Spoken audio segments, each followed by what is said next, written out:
Okay, so now I am going to give the list of questions one by one. So you please read the question and give the proper answer. Later I will analyze the question, right? Okay, so this is the first question. Students, this is the first question. So first read the question and try to give the answer. Later we will see the proper analysis of this question.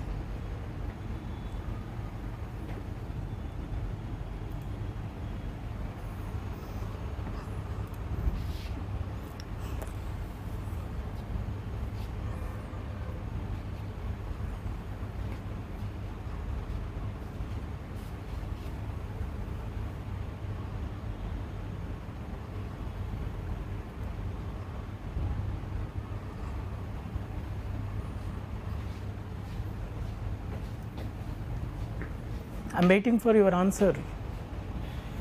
Ritu Shri, answer please.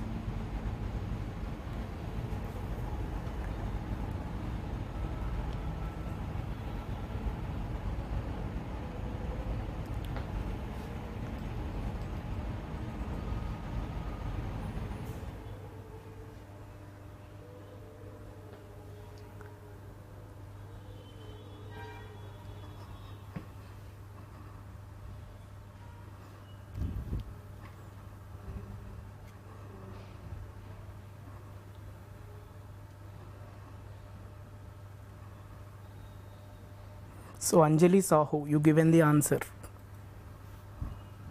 But verify, is it right answer or wrong answer? Okay students, see this question. Consider the hypothetical format used to represent floating point data. So this question belongs to the data representation topic. Okay, floating point data representation. Here format contain three fields of information. Okay, sign field, biased exponent field and mantissa field. Space allocated to each field given here. Sign contain 1 bit space, BE contain 5 bits space, mantissa contain 6 bit space. Okay, which of the following statements is or correct? So we need to identify the correct statements, okay, from the given list of statements. All right. First statement, actual exponents range is -15 to +16 when the format uses normal bias. See this, when format uses normal bias, then actual exponents range is -15 to +16. This is the statement, right? Is it correct statement or incorrect statement? Is it correct statement or incorrect statement? That we need to justify.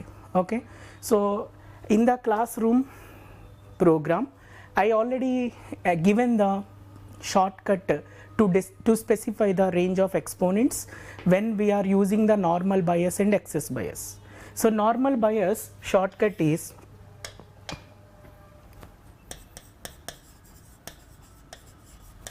normal bias, exponent range shortcut is actual exponent range shortcut is minus bias 2 plus bias plus 1.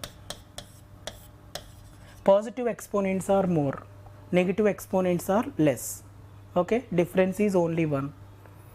Right. Similarly, I given the shortcut to specify the actual exponents when we are using the excess bias. So excess bias exponents range is minus bias 2 plus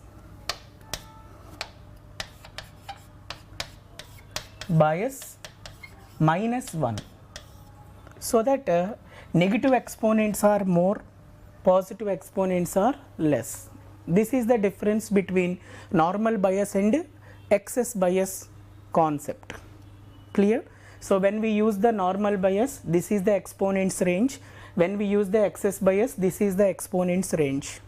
Okay, so when you remember this shortcut, directly you can able to answer the question, right? Now what is the normal bias? that is bias equal to plus 2 power n minus 1 minus 1. This is the largest positive constant is the normal bias. Now see this, plus 2 power n value, n is the number of bits in BE field, so 5 minus 1 minus 1, so this is equal to plus 15. So bias is plus 15, then automatically exponent's range is minus 15 to plus 15 plus 1, that is minus 15 to plus 16. This is the actual exponent's range when we use the normal bias. Now compare with this, actual exponent's range is minus 15 to plus 16 when the format uses normal bias. Okay, so according to the analysis, this statement is correct statement. Okay, so this is true statement. Right, now second point, minimum representable data is, see this, minimum representable data, sign is 0 or 1, BE all zeros, Mantissa all zeros, minimum representable data. Okay, is it correct or incorrect statement? Answer is, it is incorrect statement, because representable data exponents are existed between the minimum and maximum exponents. That means what? Smallest minimum exponent is used for the special value 0, maximum exponent is used for the special value infinity. So excluding the special exponents and rest of the exponents are the representable data exponents. Okay, so when we see this BE all zeros means this is the special exponent associated with a special value. Therefore this is not a minimum representable data. So representable data should contain the representable exponents. Representable exponents are the exponents present in the range which are excluding the special exponents. Okay, so here representable exponents are 0 less than exponent less than all ones, that is 31.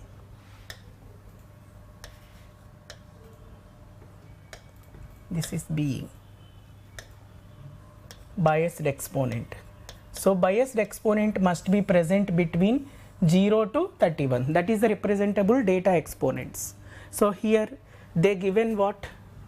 All zeros. This is a special exponent, because of it is a special exponent, that is not correct.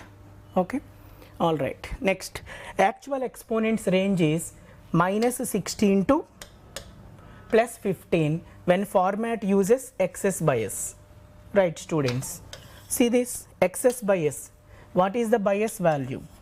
Bias equal to center of the exponent range, that is plus 2 power n minus 1, that is n indicates the number of bits in the BE field 5, okay, minus 1, that is equal to 16.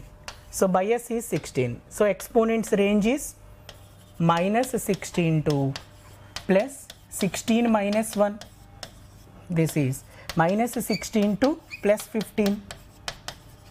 Okay, negative side exponents are more, positive side exponents are less, right? So this is the actual exponent range when the format uses excess bias. Okay, students, right. Now see this actual exponents range is minus 16 to plus 15 when format uses excess bias. Okay, so this statement is true, correct statement. All right, now D option, minimum representable data is sign 0 or 1, BE 0 0 0 0 1 and Mantissa all zeros. So this is the minimum representable data exponent. Yes, correct. Minimum representable exponent is this.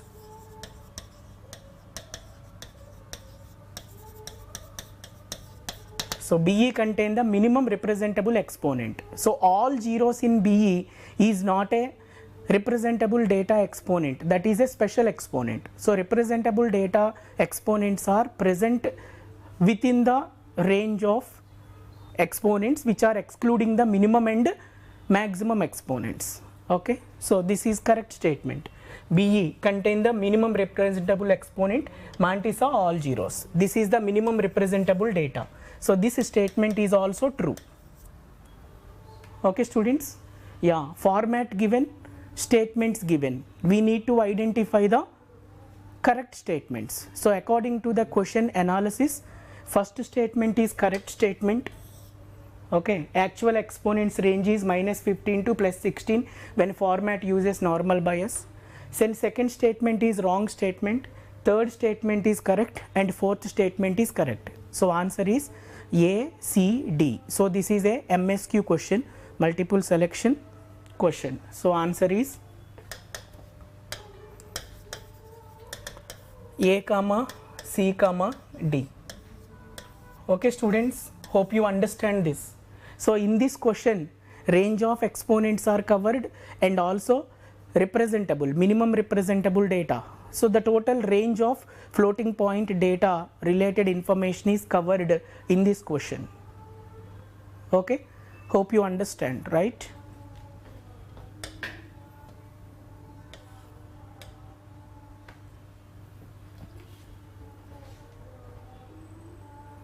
How many of you are given the right answers? Yes, many students. Kundan Kumar given right answer. You know, Uplabd given right answer. Okay. Thank you students. Yeah, some of you are given the right answers. That means you know the concepts very well. Alright. Now I am going to present the next question. All of you, please read this question.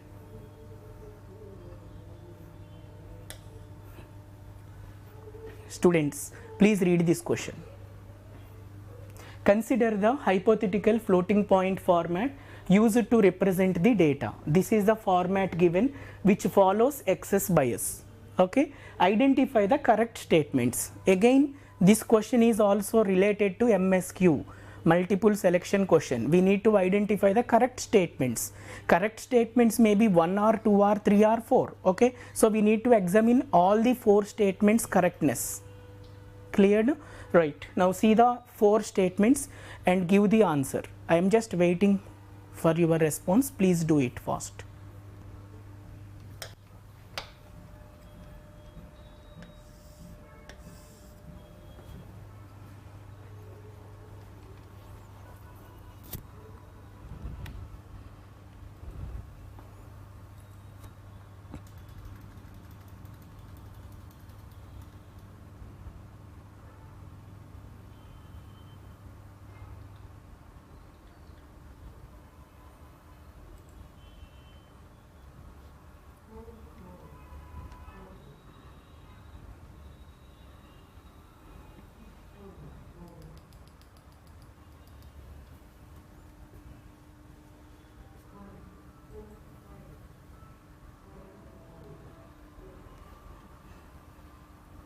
Students, please respond.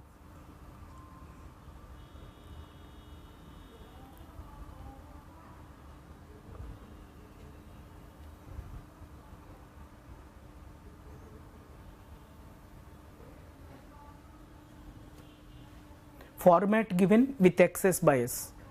Okay, so we need to identify the correct answers, correct statements which are given in the question.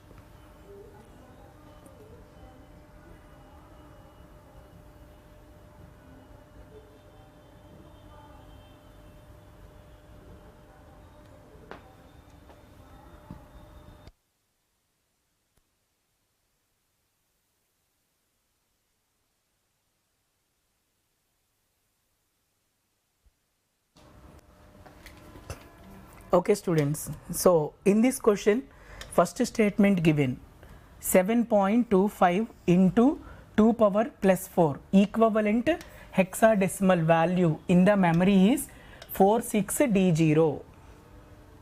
46D0. Okay, is this statement correct or incorrect? That we need to examine, right? Now see this. Data is 7.25 into 2 to the power of plus 4. Okay, its binary equivalent is 111.01 into 2 to the power of plus 4. Okay, right. Normalization means 1 point BBB and so on. Okay, so when we take the normalization, align this data to right direction 2 times. So plus 1.1101 into 2 to the power of plus 6. Okay, this is the given data. Its binary value is 111.01 into 2 power plus 4. Before storing the data, apply the normalization. Before decimal point, we want only one digit, that itself 1. So according to our data, before decimal point 3 digits are there, we want only 1. So align the data to right direction 2 times. This is the normalized data. This normalized data stored into a memory. So memory format is already given: sign, BE and mantissa, right? 1 bit. What is the layout mentioned here? 1 bit, 7 bit, 8 bit. 7 bit and 8 bit. Okay, this is using excess bias. All right. So here sign of the data is positive sign. Positive sign, binary code is 0. Second one, biased exponent is equal to actual exponent plus bias. Okay, so actual exponent is 6. Binary code in the 7 bit is 0000110. Then bias. Bias is the excess bias. Excess bias means bias equal to 2 to the power of n minus 1. N indicates number of bits in the BE field, 7 minus 1. So this is equal to 64. Okay, so 1 0 0 0 0 0 0. Now adding them: 0 1 1 0 0 0 1. This is the BE. Okay, and third one, mantissa.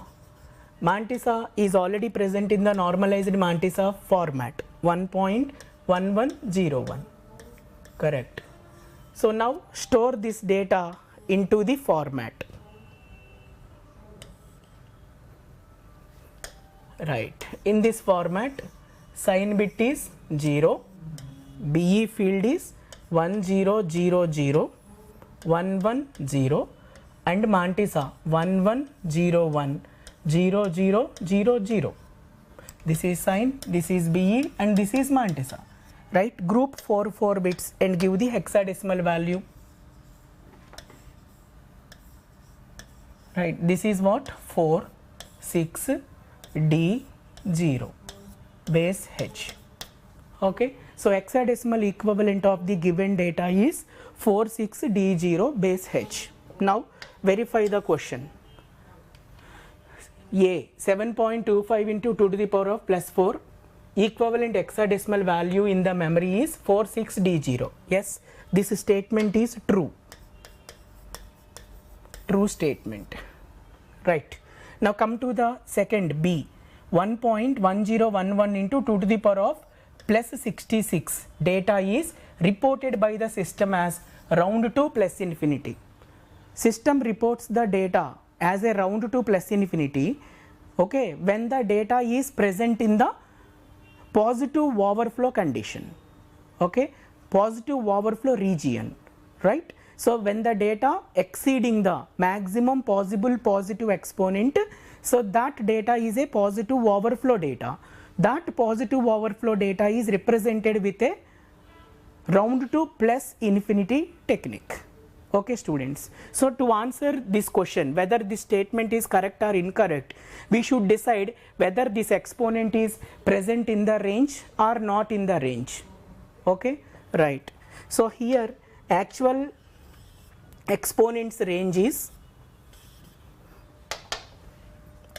here actual exponent AE range is, this is the excess bias, therefore minus bias 2 plus bias minus 1. This is the shortcut to decide the actual exponents range when format uses excess bias. Okay, so this is minus 64 plus 64 minus 1. Okay, so this is minus 64 plus 63. So here maximum possible positive exponent is what? Plus 63. Okay, but in the given option data contain 66 exponent. So maximum exponent is plus 63, but our data contain plus 66. So that plus 66 is the out of range data. Okay, so out of range data is reported by the system as a special value plus infinity, because this is a positive data. Okay, exceeding the range at positive exponent side. Positive data, positive exponent side, range exceeding, reported by the system as a round to plus infinity. Okay students, so that this statement is also true. Yeah, this is plus 66. Plus 66 is not there in the range of exponents. That's what system reported as a round to plus infinity value. This statement is also true. Okay, now come to the C option. 1.8 zeros into 2 to the power of plus 64 is the special value plus infinity. Is the special value plus infinity. Is this statement is correct? Correct or incorrect? Right, see this. When we take all, this is, what is the meaning of the actual exponent range in the excess bias, that is minus bias 2 plus bias minus 1. This is the range. So here minus 64 to plus 63. Okay, so the maximum actual exponent is plus 63, but here what you have? Plus 64. This is also out of range. This out of range should be represented as a round to plus infinity. This is required to be round to plus infinity, but they are saying that this value is a special value plus infinity. So this statement is incorrect. Incorrect statement, because of it follows excess bias. See this carefully. This format uses excess bias. Because of this is a excess bias, positive side largest exponent is plus 63. Okay, so that largest exponent designed as a special value, but here option contains 64, therefore out of range. Out of range data reported as a round to plus infinity, but here option given as a special value plus infinity. That's what that statement is incorrect. Okay, right. Now come to the D option. D, C to C0 equivalent decimal value is minus 7. Right, now see this, C to C0, C to C0 base H is equivalent to minus 7, that is given. So C2 1100 2 0010, C 1100 00000. Now interpret this into the format. This is a sign. Okay, next 7 bits 1 2 3 4 5 6 7. 7 bits are the BE, and this is the mantissa. So what is the BE value here? That is 1 2 4 8 16 32 64. So 64 plus 2, this is equal to 66. Okay, so this is excess bias. When it is excess bias, bias equal to plus 2 power n minus 1, center of the exponent range. that is 2 power 7 minus 1, this is equal to 64. All right, now give the value. Value is equal to minus 1 to the power of s into 1 point m into 2 to the power of be minus bias. Now substitute the data. Minus 1 to the power of 1 into 1.11000000 into 2 to the power of be 66 minus bias 64. So this is minus 1.11000000 into 2 to the power of plus 2. Okay, to give the decimal value, make the exponent 0. What is exponent here? Plus 2. Okay, add minus 2. Now shift the data to left 2 times. So that is minus 111.000000 into 2 power plus 2 minus 2. Right? Its decimal value is minus 7. Okay, C2, C0 hexadecimal equivalent decimal value is minus 7. Okay, so this statement is true. Yes, this statement is also true. So according to the question, what they are expecting? Which of the following statements are correct? Okay, answer is A is correct, B is correct, D is correct. Okay, right. So answer is A, B, D.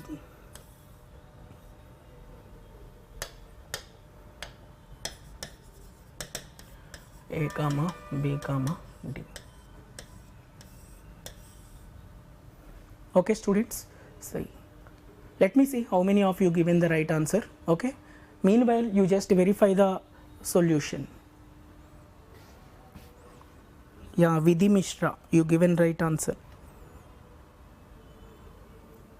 Ovais Khan, Rohit Kumar, Uplabdh, Kundan, Vijay. So you all are given right answer. Ishwar.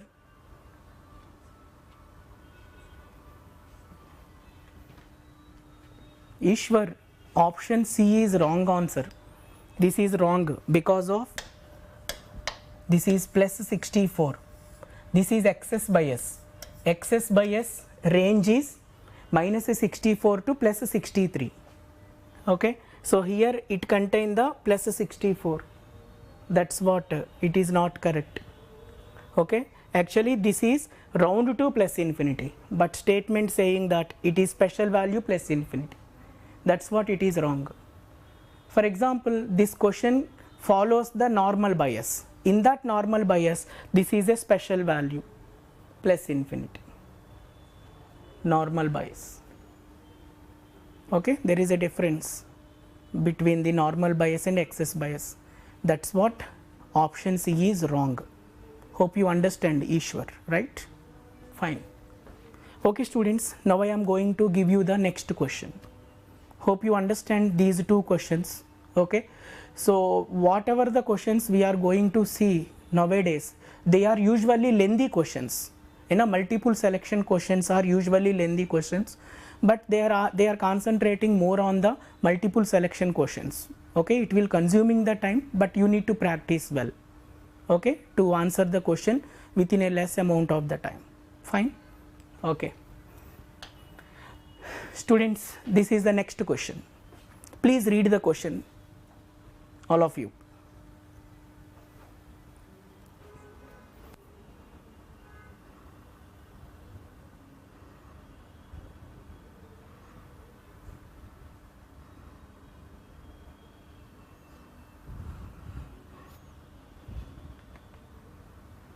Yeah, please read this question. Uplabdh, you are asking the example for the special value plus infinity. Okay, if I am coming back to the previous question, Uplabdh, special value plus infinity, here it is, see this, 1 point, if I give the statement like this, 1.00000000 into 2 to the power of plus 63. Plus 63, then this is belongs to the special value. Yeah, this is the special value plus infinity. According to excess bias, this is the special value plus infinity. but question contain plus 64. That's what this is the round to plus infinity. That is the reason option C is wrong option. Hope you understand, Viplabh, right? Okay. Yeah, this is the question. All of you, please read the question. Carefully read the question, give the answer.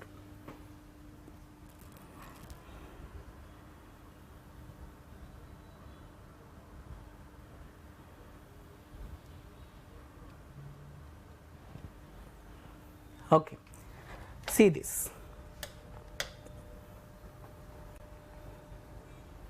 Parallelly, you please work on the question. I am also reading the statements, identifying the correct answers. Okay, Vinay? See, consider the following statements and identify the false statement. See this, false. Incorrect statement we need to identify. Incorrect statement. First, PC increments to step size after access every word of instruction from memory. Okay, is it correct statement or incorrect statement? Is it correct statement or incorrect statement? According to your classroom program, already you know this point.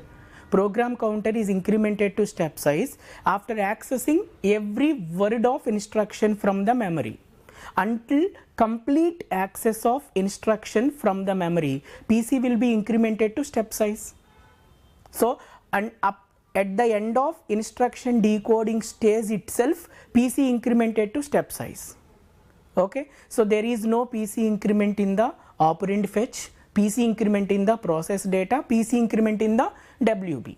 So instruction fetch is completed at the end of ID when the system supports variable length instructions. You know that. When it is a fixed length instructions where instruction size equal to word size, during the fetch cycle itself the complete instruction is fetched from the memory. So altogether, in general, when we are talking about computer, program counter is incremented to step size after accessing every word of instruction from the memory. Every word of instruction from the memory. So that statement A is a correct statement.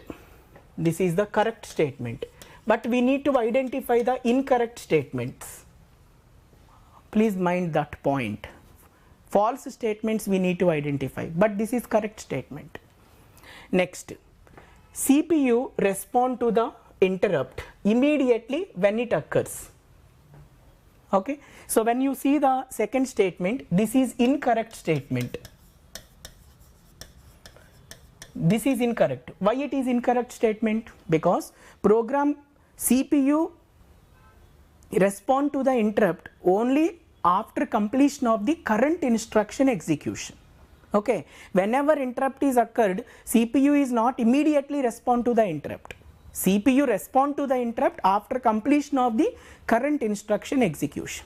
Okay, so in that context, this statement is incorrect.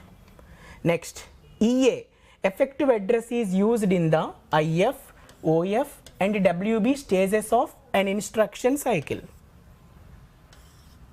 Effective address is used in the IF, OF and WB stages.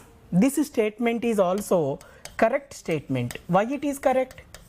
As you know the concept in the classroom program, in the IF, effective address is used to fetch the instruction. Next instruction fetch. To fetch the next instruction, effective address is used in IF. Next OF, to fetch the data. To fetch the data, there is a need of the effective address. WB, store the data. To store the data, there is a need of effective address. So in the instruction cycle, IF, ID, OF, PD, WB, effective address is used in IF, OF, WB stages. This statement is correct.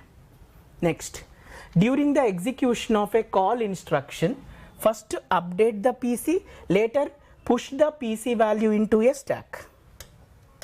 Okay, is it correct or incorrect? As you know that it is incorrect statement. Okay, call instruction.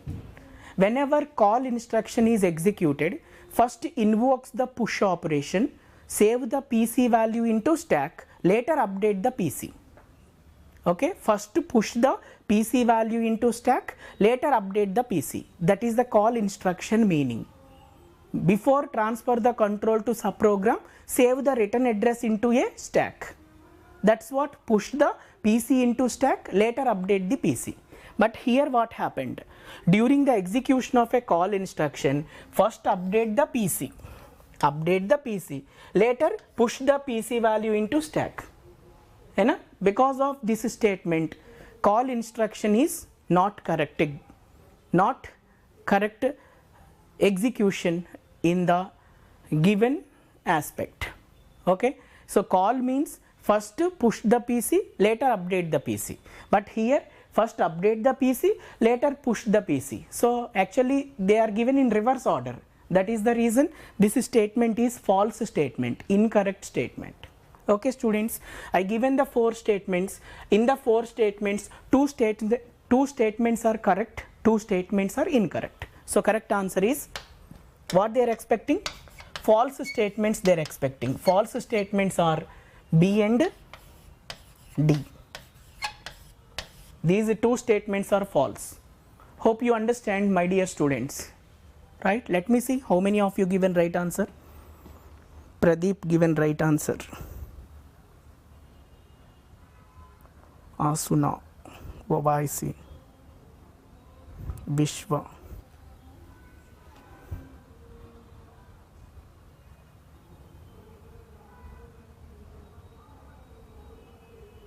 Yes, Ishwar, you are correct. Okay students, right answer is B and D. Correct? Okay. Now next question please. Students, here I am going to display the another question. Okay, please read the question. This is also very important question. Okay, read the question, give the answer quickly.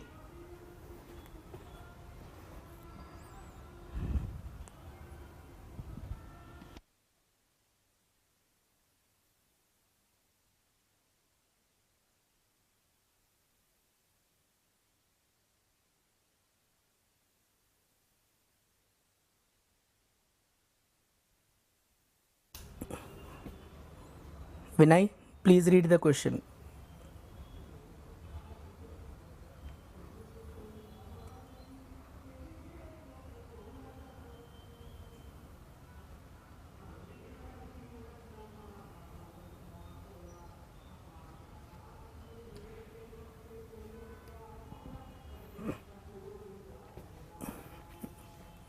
Okay students, see this. Consider 8-bit CPU. They given like this, 8-bit CPU with 16 MB main memory. Main memory size 16 MB.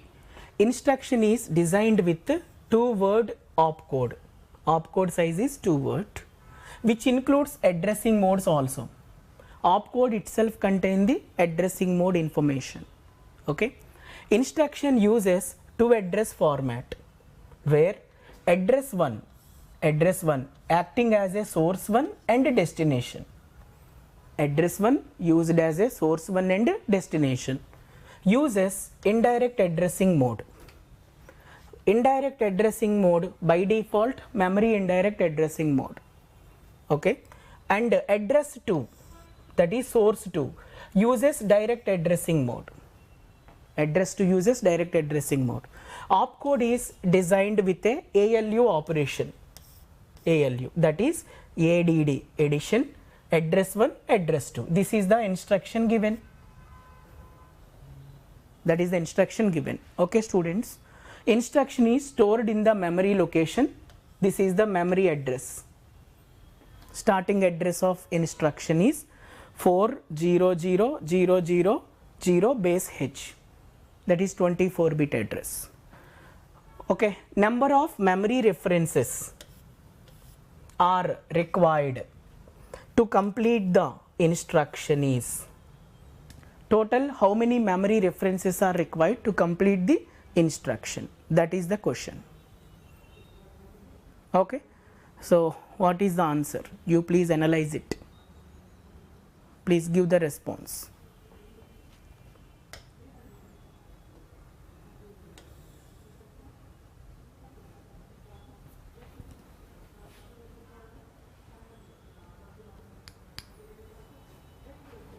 How many memory references are required?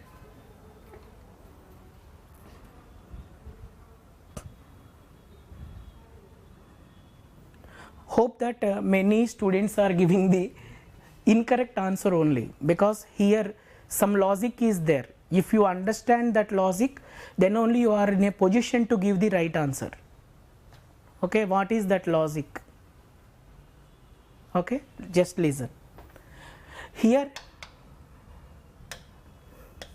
word length given, word 8-bit CPU. So word size equal to 8-bit. Okay, then supports 16 MB main memory. See this memory address size.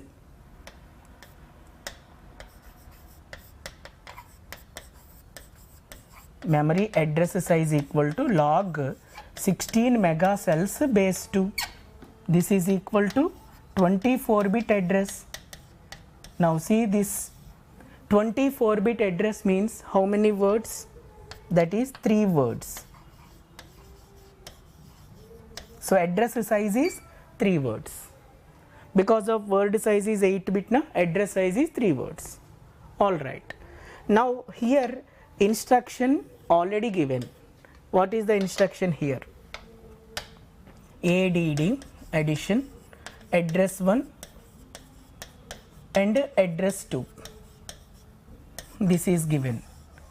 So opcode size is already mentioned. This is 2-word opcode. Okay, address 1 uses the indirect addressing mode. You know, indirect addressing mode means address field contain the address of effective address, that should be memory address. Address field contain address of effective address, that is a memory address.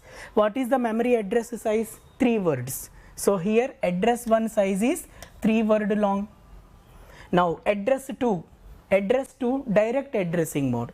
Direct addressing mode means address field contain the effective address, that itself a memory address. So here memory address is 3 word.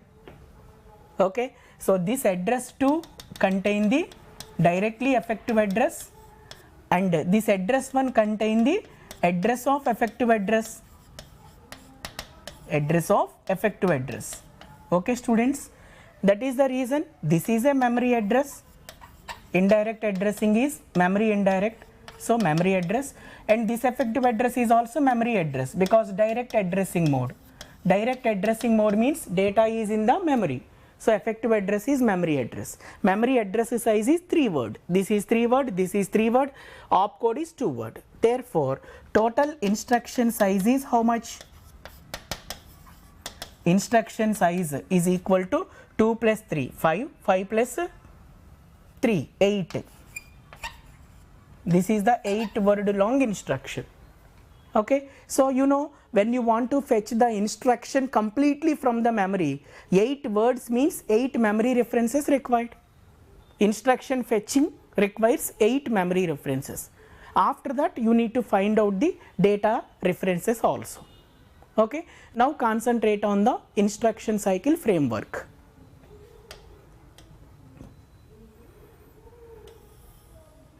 When you see the instruction cycle framework, what we have? IF, ID, OF, PD and WB. This is source 1, source 2 and destination. This is the framework of the instruction cycle. IF, ID, OF, PD, WB. Alright. So now first, one memory reference required to fetch the first word. Okay. So here what they mentioned, total 2-word opcode. 2-word opcode means here total opcode fetch itself requires one more MR. Okay, total 2 MR, because opcode size is 2 words. So 2-word opcode, if you want to fetch from memory, there is a need of 2 memory references. After that ID, at the time of ID, CPU came to know that it is a 8-word instruction, 8-word long instruction. Okay, already 2 words are fetched here, 2 memory references. Remaining how many memory references are there? 6 memory references are there. 6 memory references to fetch the remaining 6 words. Fetch remaining 6 words. Okay, so total instruction size is 8 words. So 2 word plus 6 word, total 8 word instruction is completely fetched from the memory at the end of ID stage. Alright, now source 1. Source 1 using which addressing mode? Indirect addressing mode. Indirect addressing mode means fetch effective address. Indirect addressing mode means first fetch the effective address, later fetch the data. Okay, so effective address is nothing but a memory address. Memory address size is 3 word. So this effective address is 3 word long.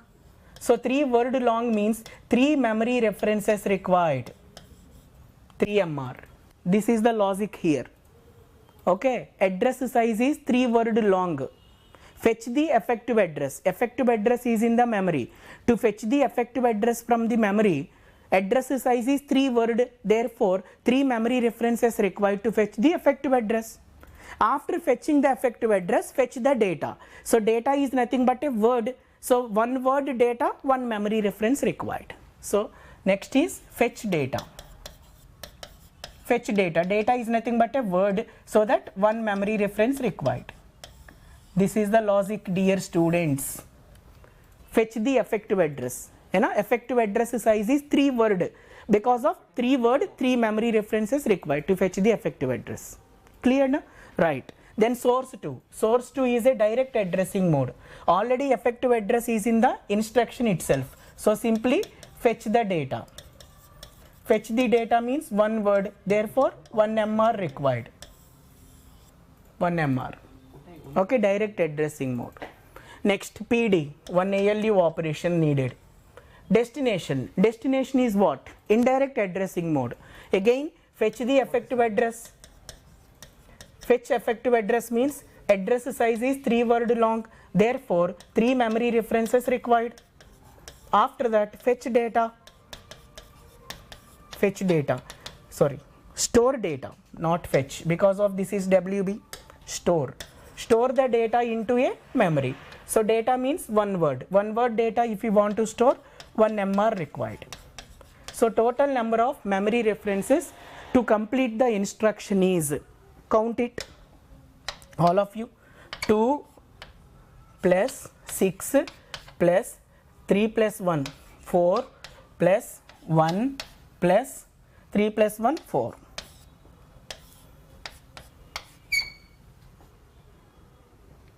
Okay, total how many? 17 memory references required. To complete the instruction, number of memory references are 17. This is the answer. Nice question. Okay, so that please analyze the question with careful attention. Okay, now, so how many of you given right answer? Let me see.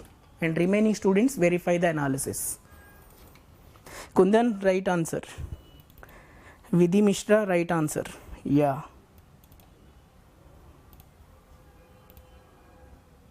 Ritushri, correct answer. Yeah. Dear students, hope you understand na? Now this question gives the complete picture of the instruction cycle.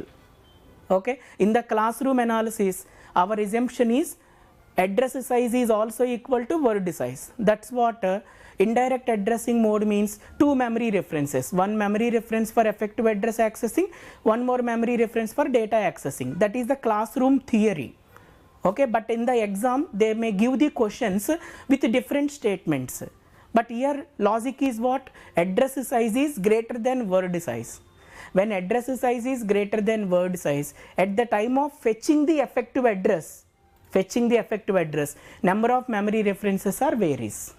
Okay, so in that context, this question answer is 17.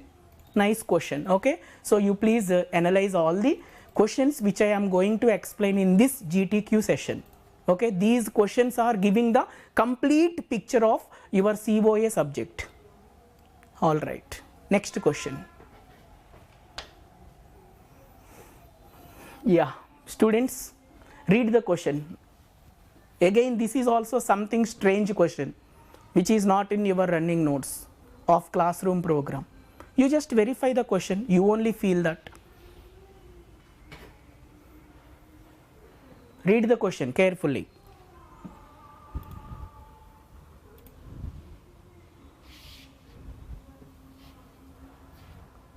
Ritu Shri, you given right answer. Kundan Kumar, right answer.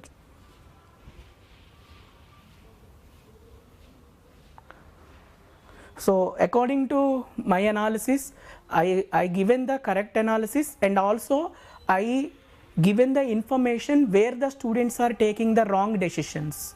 Okay, so watch it carefully, you only understand where the wrong is injected in your analysis. Then how I explained the question. Compare both. When you understand where the problem is injected, wrong is injected now itself, in the future you are not in a position to repeat the same mistake. That's what.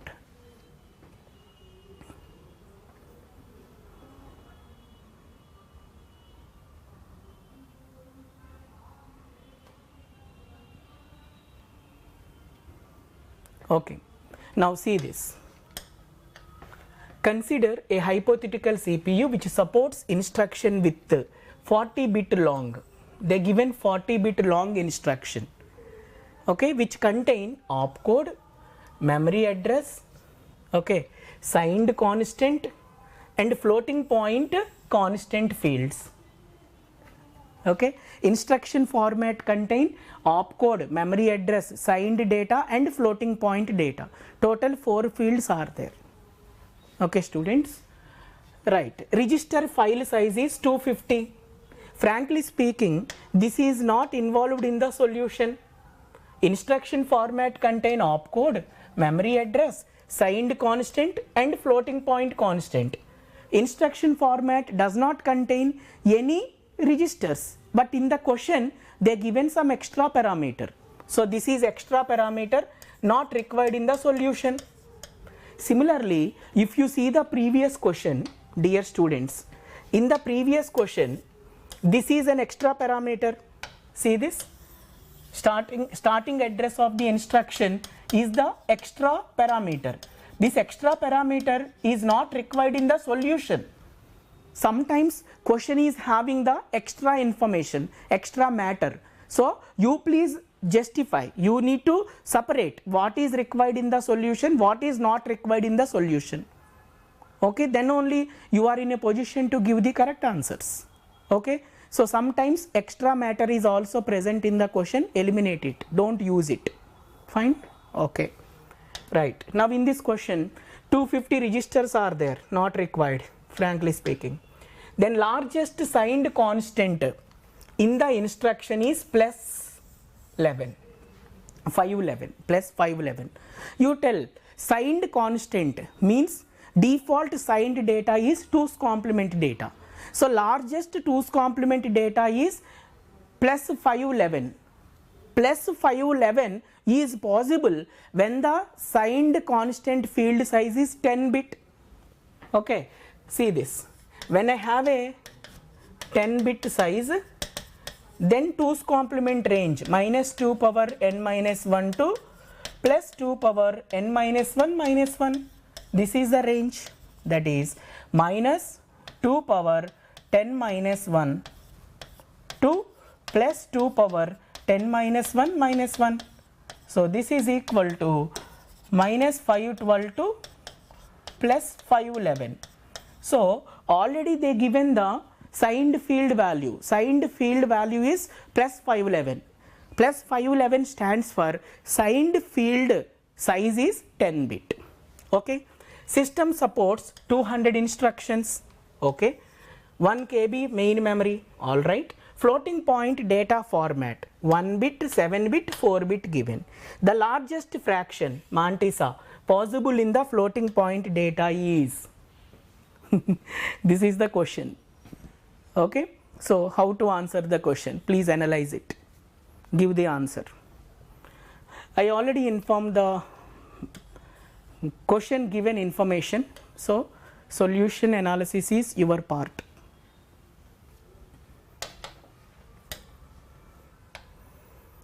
Okay, solution.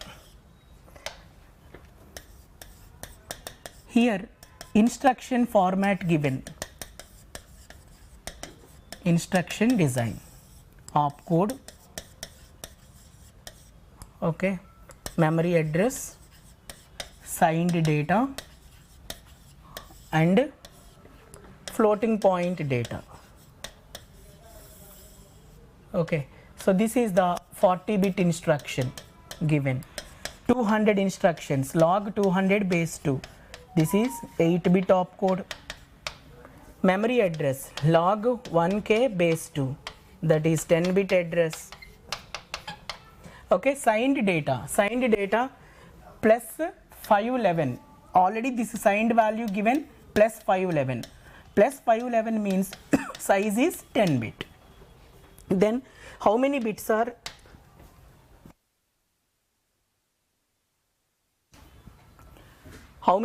reserved for the float? This is what? 10 plus 10, that is 20, 28, remaining 12 bit.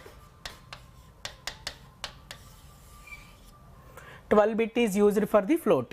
So this floating point format is already given, sign, BE and mantissa. What is this? 1 bit, 7 bit and 4 bit. So this 12-bit floating point data represented with this format. Okay, so here bias not given, default bias, normal bias, and also question is not expecting the total data, question is expecting only the largest mantissa. So we are just concentrate on the mantissa size, that's enough. So no need of the exponents and no need of the overall structure. So question is expecting only mantissa, so focus only on the largest mantissa, right? Now largest mantissa shortcut I already given.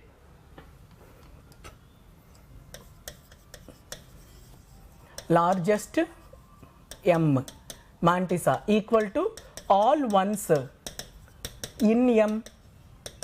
Okay, all ones in M means how many ones? 4 ones.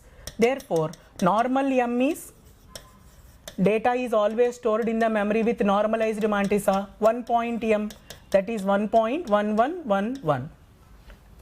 Okay, this is the largest mantissa. Okay, its shortcut is directly you can say 2 minus 2 to the power of minus 4.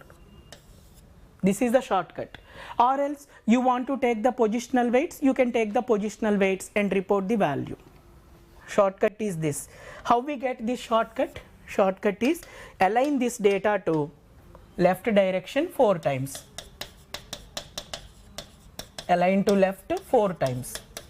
4 times when we align to this to left direction, 11111 into 2 to the power of minus 4. So all ones means 2 power 5 minus 1 into 2 to the power of minus 4 is its value 2 minus 2 to the power of minus 4. Okay, this is the largest mantissa possible in this format. Now what is its decimal value? Compute that. 2 minus 2 to the power of minus 4. What is its value? Please report. Yeah, 1.9375. That is right answer.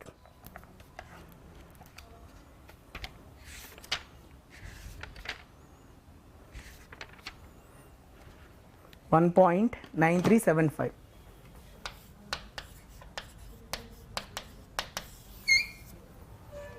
Okay, students. Yeah, this is the answer.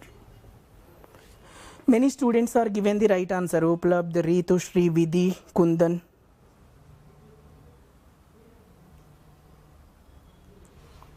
Yeah, students, you all are given right answer. Many students given right answer. Very nice. Thank you. So when you given the right answer, that indicates you know all these concepts very well in the classroom program. Okay, so that's what you are giving the correct answers. All right, so maintain the same status in your final exam also. Okay, don't be tense, just read the questions with a careful attention, what is given data, what is unwanted data, you know, so automatically use the wanted information, give the answer. Very good. Next question. Students, all of you, please read this question.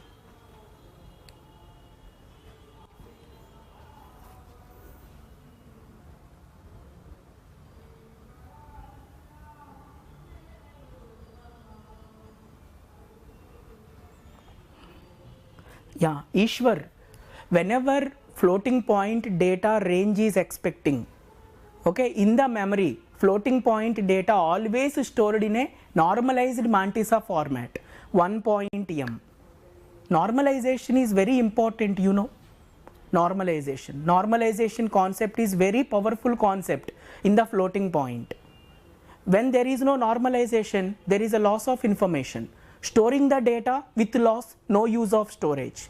That is the reason when we are talking about the floating point data storage, first of all convert the data into normal format, then only store the data into memory, so that range point of view mantissa is a normalized mantissa, 1.m. So 1.4 bit space is allocated for m, that's what 1.41 I taken. Ishwar, hope you understand. You know, if you have any doubts, you see the classroom notes, okay, classroom program notes, you please verify. There I explained the range of floating point data, okay, how we analyzed that same concept apply in the question also. Okay, Ishwar, hope you understand. Remaining students, please give the answer to this question. Read the question carefully.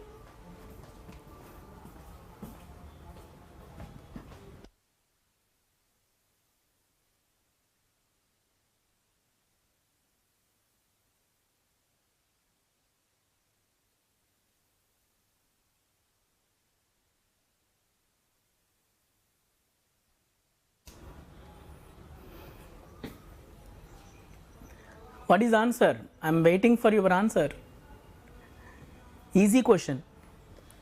You know, those who are in the made easy class, you know, that student feel this question is a bit easy. You know, remaining students they may feel this is very something different and difficult question. Okay, right. So let me read the question. Consider the following 16-bit CPU. They given CPU word length and supports one word long instruction. Yes, one word. In the CPU, 4096 registers are present. Number of registers in the CPU, 4096. System supports 32 words of memory. Okay, memory size 32 word memory. System supports X 2 address memory reference instructions, 14 one address register reference instruction, one address register reference, and 4096 0 address instructions. Value of X is, yeah, Ishwar, correct answer. Bhuvnesh Kumar, right answer. Yeah, as of now 2 students given the right answers. Very good. See this. In this question, solution is instruction size. Word size of CPU is 16-bit. Instruction size equal to one word. One word means 16-bit. So in this question, all the instructions are having the same size, 16-bit. But instructions are having different formats. 2 address instruction, 1 address instruction, 0 address. So different formats are there. Fixed length instruction. So compulsory we are using expand opcode technique. Okay. So different instructions, different instruction formats with fixed length. Follow the expand opcode technique. That is the concept. So here, what they given? 2 address format. 2 address memory reference. 2 address memory reference means opcode memory address and also memory address like this. Size of the instruction is 16 bit. Okay, memory address 5 bit, 32 words, 32 cells, therefore 5 bit, and remaining 6 bit is the opcode.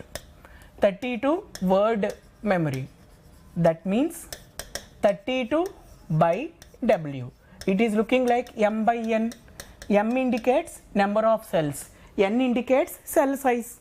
So address depends on number of cells. Log 32 base 2. This is equal to 5 bit address. This logic already known to you. Alright.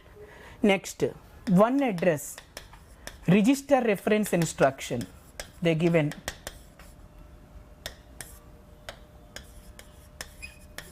register reference instruction. Okay, so that is opcode and register address.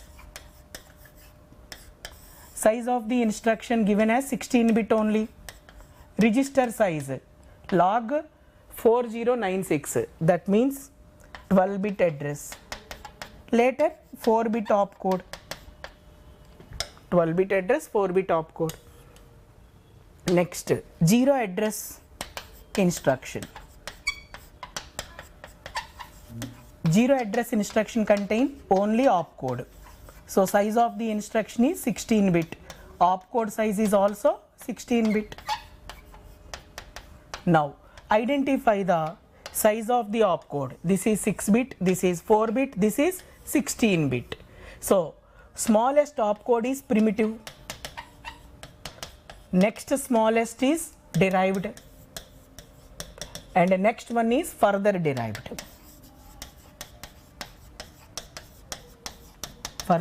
Okay students, so here first primitive, smallest opcode is primitive, next smallest is derived, next smallest is further derived. So first design the primitive, take the free space, free opcodes merged with the unwanted bits. Okay, so that derived opcode will be generated. Then identify the free opcodes. Okay, merge with the unwanted bits, then further derived opcode will be generated. Okay, so here see this first primitive.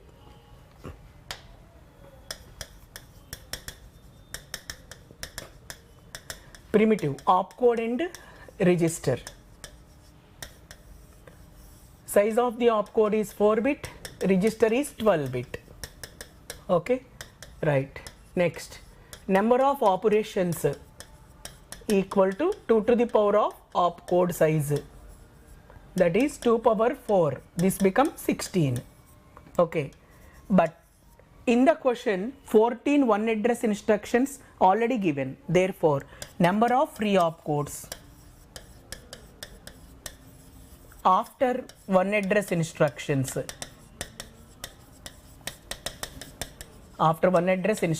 equal to 16 minus 14.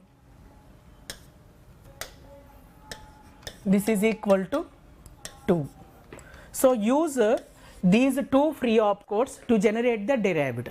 So compare with this 12 bit address. Now I am dividing 5 bit and 5 bit. After that, how many bits are left? 2 bits are left. In the 12 bit address, when I use the 10 bit address, remaining 2 bit address is free. That 2 bit address is merged with the opcode. Then only we are getting the 6 bit opcode. Therefore, number of 2 address instructions possible. 2 address instructions possible is equal to free opcodes into 2 to the power of 2 bits are merged, that is 8. That is 8. Okay. So next, number of free opcodes after 2 address instructions. So assume number of 2 address instructions are x, that is 8 minus x. So use them for the derived instructions, further derived. So number of 0 address instructions possible equal to 0 address instructions possible equal to free opcodes into total 10 bit address is merging. 10 bit address, because of here 2 address format contain 5 bit and 5 bit, total 10 bit address. In the 0 address format we don't want any address, therefore 10 bits are merged with the free opcodes. That is equal to number of 0 address instructions. Okay, so here number of 0 address instructions possible is this. Okay, but already question contain the number of 0 address instructions 4096 equal to 8 minus x into 2 power 10, that is 8 minus x equal to 2 power 12 by 2 power 10, that is 2 power 2. Okay, so x equal to 4. 8 minus x equal to 4, that means x equal to 4. So number of 2 address instructions in the system is 4. So answer is 4. This is the way to solve this question. Expand opcode technique question. Okay students? Yeah, all students are given the right answer. Very good.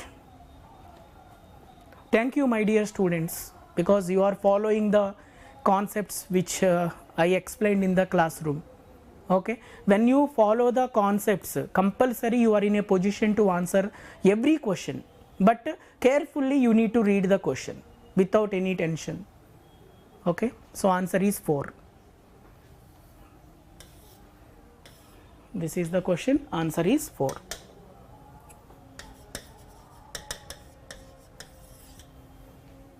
Okay, all right. Now I am going to display the next question. Please read the question. Read the question and give the answer. Ready? Ritushri, Uplabdh, Ishwar, and all my dear students, please read this question. Pipeline question. Please give the answer.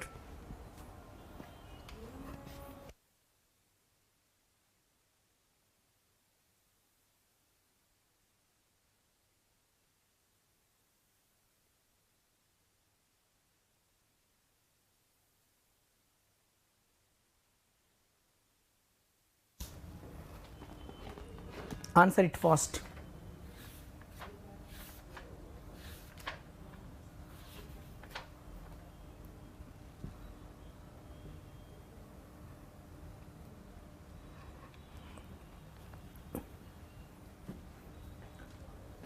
Question is usually lengthy because of COA questions are theory based questions. Concept, the total concept explained in the question only. When you read the question carefully, answer is also present in the question itself. No need to take any information from outside. Okay, just read the question, give the answer.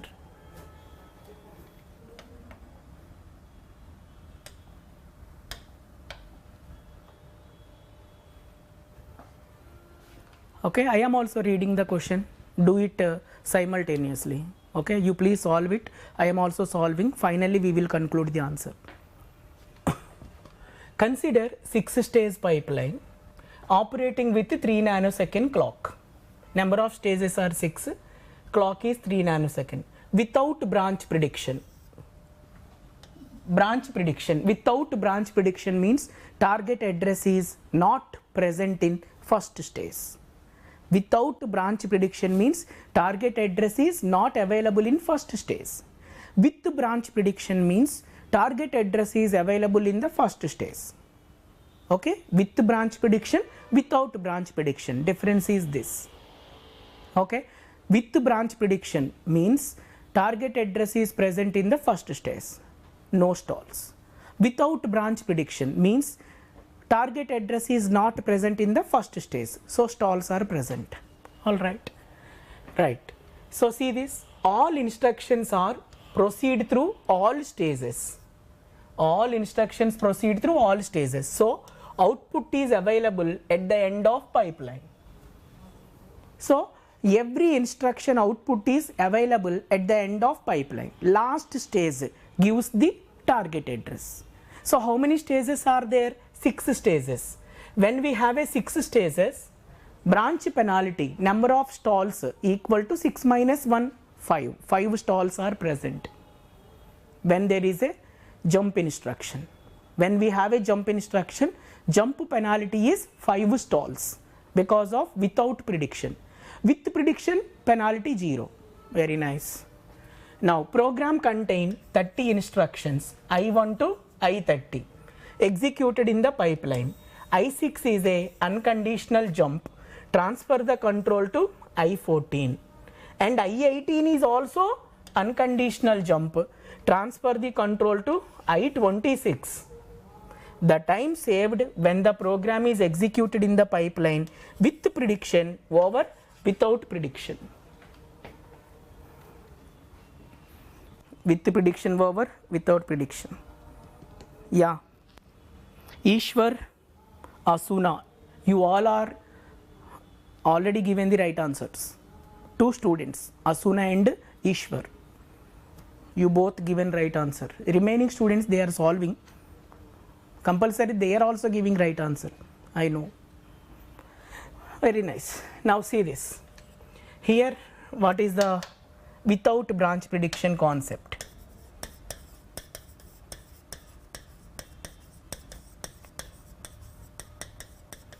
Without branch prediction. Okay.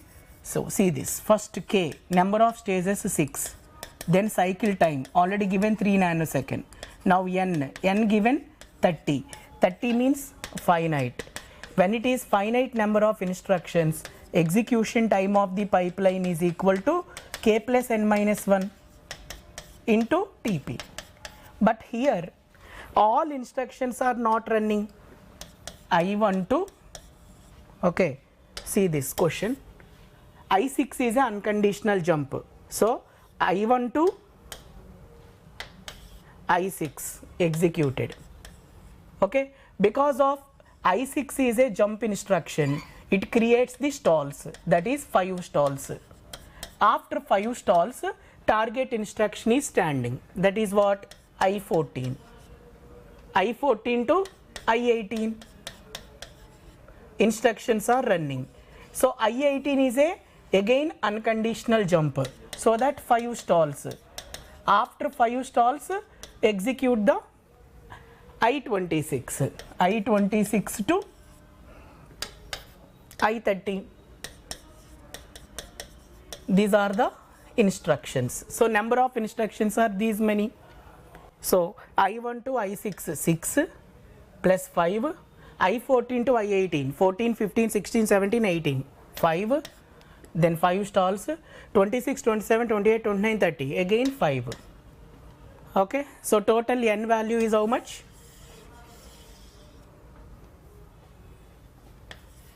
26. This is equal to N.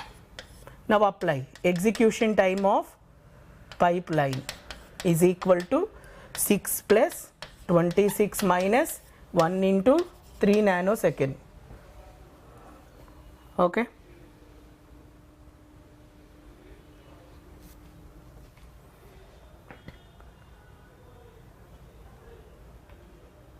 Then what is the answer?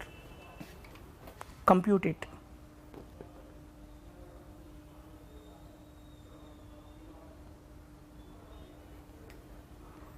(93 nanoseconds) na?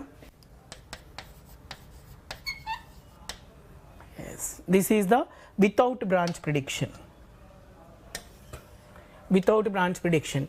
I1 to I6. I6 is a jump. Therefore 5 stalls. Later targeted instruction I14. I14 to I18 instructions are executed. I18 is a jump. Again 5 stalls. Next I26 to I30. So N equal to 26. Pipeline execution time is 93. Now with prediction. With prediction means what?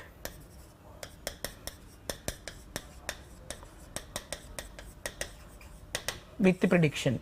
I1 to I6. Okay. After that 0 stalls. There is no stalls. Immediately I14 to I18. Okay. Again 0 stalls.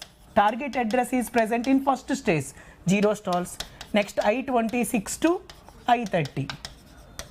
Okay students, right, count it. 6, 5, 5.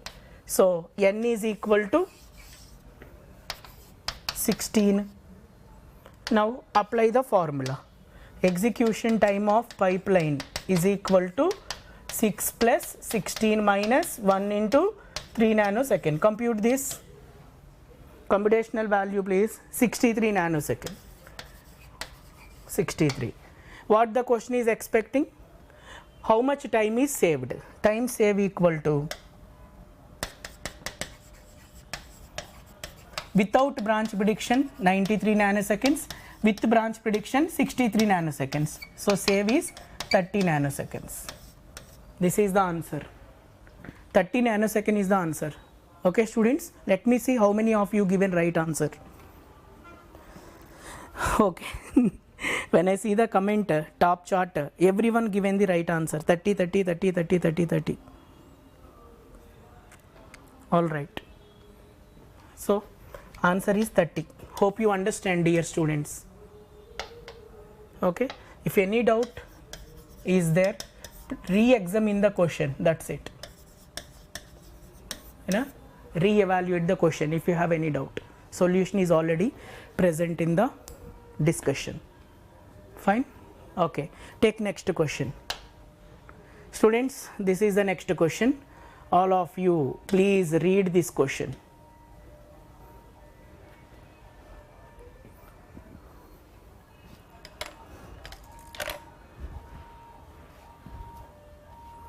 Read the question and give the answer.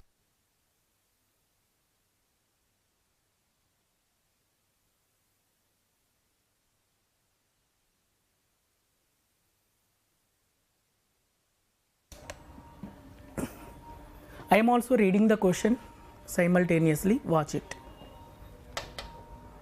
See this. Here, consider 4-stage pipeline IFID EX WB, where all instructions are spending one cycle on all stages, but ADD instruction takes 3 cycles, DIV instruction takes 4 cycles on EX stage. Following code is executed in the pipeline. This is the code given. 5 instructions given. Number of cycles saved to execute the program with operand forwarding over without operand forwarding. Okay. So for this question, no need to draw the diagrams. Drawing the diagram is a manual procedure. I already explained the shortcut also. Okay. So apply the shortcut method and solve it quickly. Shortcut method I already given. So do it fast. Simultaneously I am also solving, you just watch it. First thing is 4-stage pipeline IFID EX WB. I1, I2, I3, I4, I5. 5 inputs. So every input is taking one cycle on all the stages.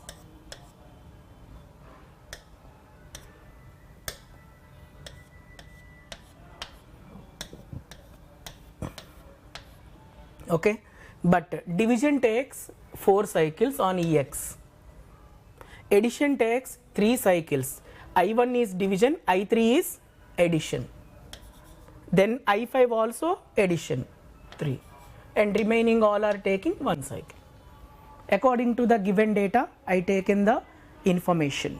Later, dependencies. Data dependency, input registers compare with output registers. These two are compared, no dependency. Then I3 input, I2 input, sorry, I3 input, I2 output, both are matching. Therefore, I3 is data dependent on I2. ये दोनों का बीच में data dependency present. Then I4 input registers R2 R6 compare with the previous outputs not matching, no dependency. I5 input register, I4 output register matching. When they are matching, there is a dependency, so that I5 is dependent on I4.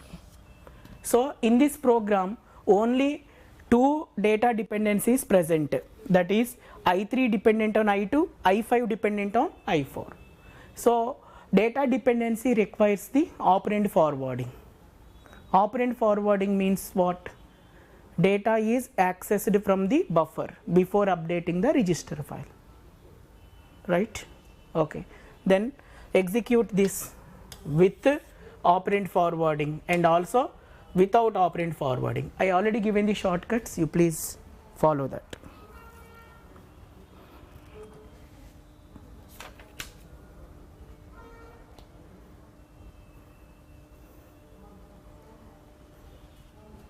Okay, right. So first with operand forwarding, see this.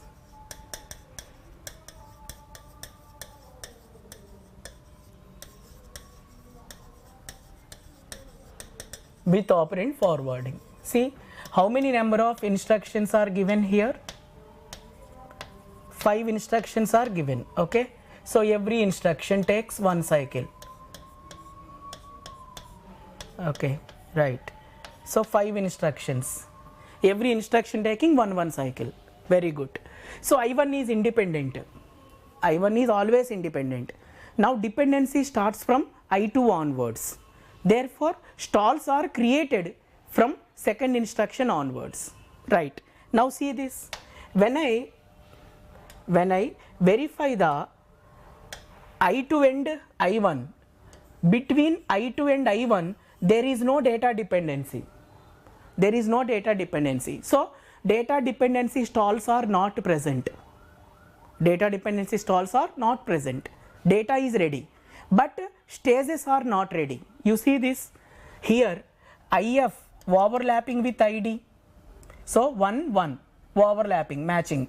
ID overlapping with EX. When ID overlapping with EX, ID taking 1 cycle, but EX taking 4 cycle. So therefore I2 will be waiting on ID 3 more cycles because of the stage is busy. Data dependency is not there, but stage is busy, structural dependency. So how much time it will be waiting? 3 stalls. These 3 stalls are called as the data hazards, sorry, structural stalls. Structural hazards, not the data. Data is ready, but stage is not ready. How it is 3? Because 1 is overlapping with 1. So 1 overlapping with 1 means remaining how many? 3. That's what 3 stalls. Fine. Now I3 data dependent on I2. When I3 data dependent on I2, like this, overlapping, this is overlapping. You know 1 and 1 same. So EX buffer contain the data, so that data is already accessed. So there is no stalls. 0 stalls because of operand forwarding. Operand forwarding technique point of view, there is no stalls. Then I4 is not dependent on I3. ये दोनों का बीच में dependency नहीं है. So data stalls are not possible, but structural stalls are possible. See this. Here data is ready, but stage is not ready. Data is ready, but stage is not ready. Therefore, how many stalls are created here? 2 stalls created. So 2 stalls. These 2 stalls are called as the structural hazards. Data is ready, but stage is not ready. All right. Next, I5 data dependent on I4. So you see this ID overlapping with EX. So EX buffer contain the data. Operand forwarding technique. So from this buffer you may access the data. Okay. But here what is this? Execution takes the 3. 3 means common 1 cycle. Pipeline takes 1 cycle for every input. When I take 1 cycle for every input, how many extra cycles are required? From these 3, 2 extra cycles required. Okay. So total n value is how much? N is equal to 1, 2, 3, 4, 5, 5 plus 3, 8, 8 plus 2, 10, 10 plus 2, 12. N is equal to 12. Therefore, execution time equal to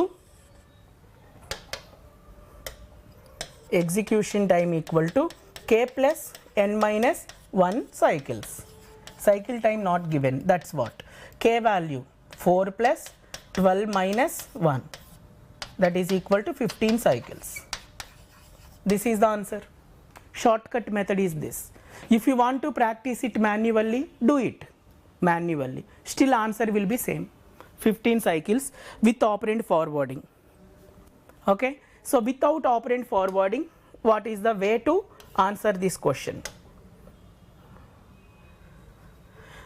See this, without operand forwarding. So this operand forwarding required only for the data dependency, not for structural dependency. Okay. So here every instruction taking 1 cycle. 5 instructions means 5 cycles. Okay.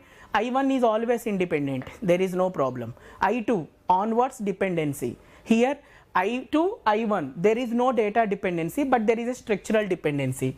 Due to structural dependency, 3 stalls. These are the structural. Okay, not a data dependency. Next, I3 to I2. I3 to I2 there is a data dependency. When data dependency present, okay, without operand forwarding, we are accessing the data, okay, after completion of the instruction. So actually we are expecting the data in EX buffer, but we are not getting the data from EX buffer. We are getting the data after completion of the instruction. So after EX, how many stages are there? Only one stage, WB. Okay, after WB, in the next cycle we are accessing the data. Read after write. Okay, without operand forwarding means read the data after completion. Therefore, we are expecting data in EX stage, but data is not available in EX. After EX, how many stages are there? Only one stage, WB. Okay, WB stage plus one more cycle. Why one more cycle? In the next cycle we are reading the data. Therefore, here 2 stalls present. These are the data stalls. Okay, 2 stalls means WB stage plus extra cycle for read. Okay, so actually with operand forwarding we are accessing the data from EX buffer. We are expecting data in EX, then no stalls. Without operand forwarding means data not available in EX. Okay, after completion means after EX how many stages are there? One stage plus next cycle because of read after write. Fine. Next, I4 to I3 there is no data dependency, but there is a structural dependency. So 2 stalls. These are the structural. We are not talking about anything related to structural. This is operand forwarding, data dependency. Next, I5 to I4 there is a data dependency. Data dependency expecting the data in EX, but data not available in EX. Okay, after EX how many stages are there? One stage, WB. Okay, after that one more cycle is required to read. Therefore 2 stalls. 2 stalls, these are the data stalls. Okay, what these 2 stalls? WB plus extra cycle. Okay, and after that, see, EX stage is taking 3 na, so we don't want 3, we want only 1 cycle. So 2 extra cycles are present.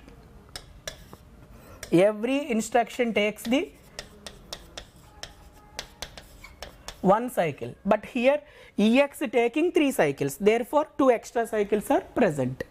Okay, so total number of inputs n is equal to 5, 5 plus 3, 8, 8 plus 2, 10, 10 plus 2, 12, 12 plus 4, 16. N is equal to 16. So execution time equal to k plus n minus 1 cycle. Substitute the values. So k value please 4, 4 plus 16 minus 1. This is equal to 19 cycles. Okay, how many cycles are saved using operand forwarding over without operand forwarding. So time save equal to 19 minus 15. This is equal to 4 cycles. So answer is 4. How many of you given right answer? Let me see.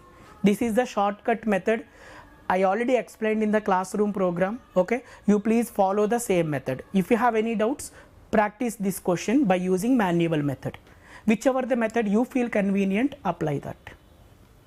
That's it. So answer is 4 cycles. Okay, students.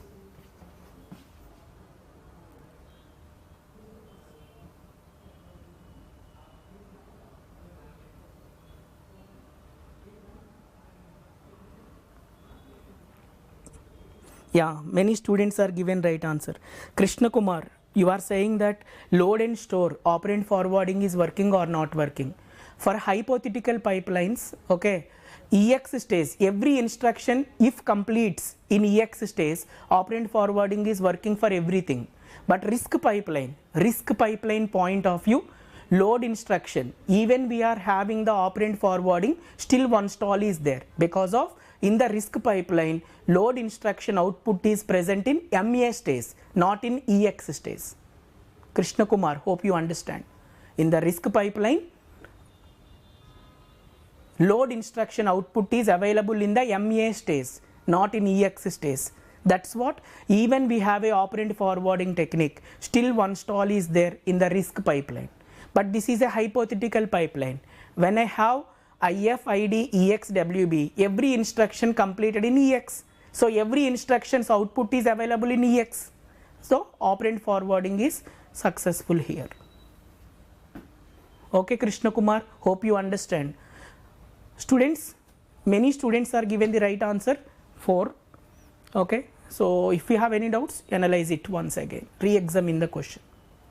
Right. So this is the next question.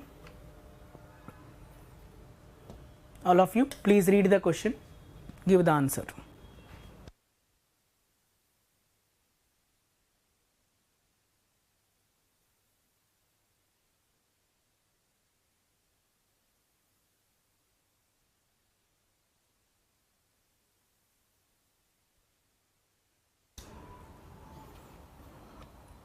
Ishwar, correct answer dear.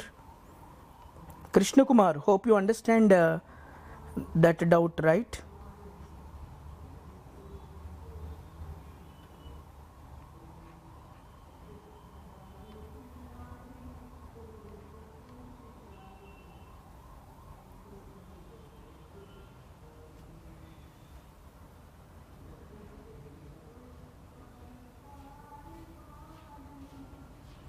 Yeah, Ishwar Kumar, hypothetical pipeline also, if they mentioned MA stage exclusively, then only you are taking output, load instruction output is in MA.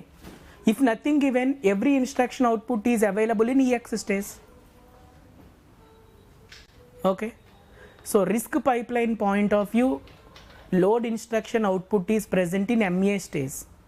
Okay, generally in the hypothetical pipeline, if they given this kind of definition independently, ALU instructions output is in the S4 stage, load instructions output is in the S6 stage, then you are feeling that load instruction output is available in S6 stage.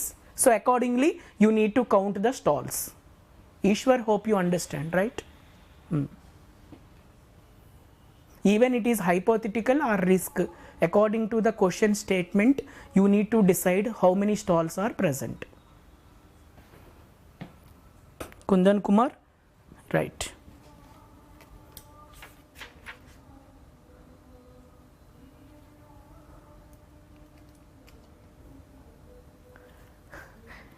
Kundan Kumar, actually question is expecting how much time is saved, but you are calculated speed up. Question is not asking the speed up.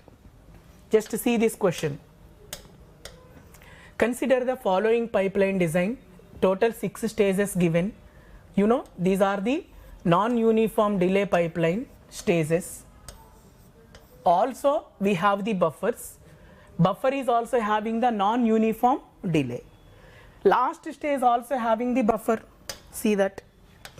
Last stage also having the buffer. Buffer delay also given. Okay. So now pipeline is enhanced with a uniform delay stages with a delay of 4 nanosecond. No buffer delay overhead given in the pipeline. Time saved to execute the program which contain 200 instructions in the enhanced pipeline over old pipeline. We are not calculating the speed up. We are just calculating amount of time saved. Cleared? So see this. First, old pipeline. K value 6. Cycle time. Maximum of stage delay plus buffer delay. That is 7 nanoseconds, 12 nanoseconds, 10 nanoseconds, 9 nanoseconds, 6 nanoseconds, 13 nanoseconds. Okay. So what is the maximum here? 13 nanoseconds. Is it clear? Now n is equal to 200. 200 means finite number. Where n is finite, execution time of the pipeline is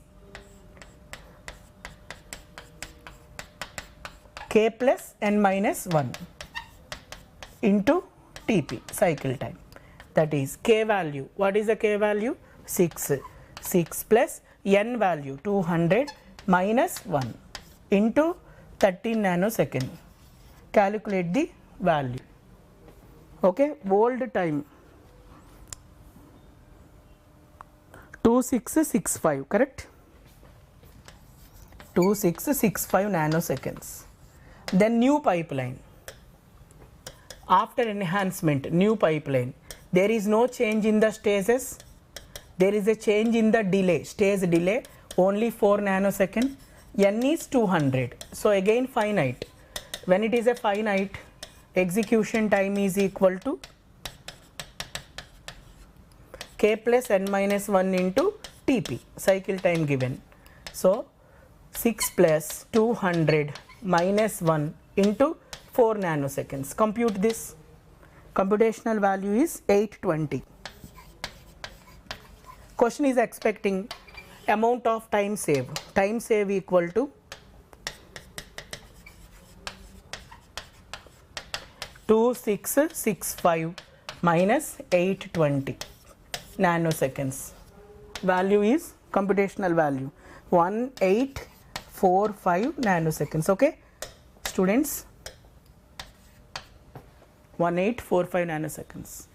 This is the answer. This much time is saved when we run the program using enhanced pipeline over old pipeline. Clear? All right. So in your chart 1845, 1845, 1845, that is visible to me, so that everyone given right answer. Thank you so much, my dear students. Okay, right. See the next question. Verify this question.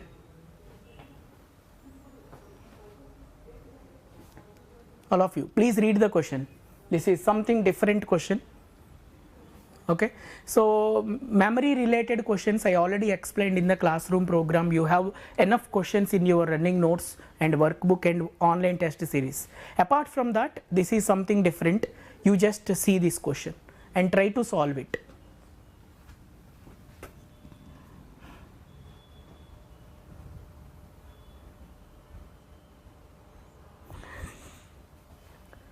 Akshay, thank you so much, Akshay.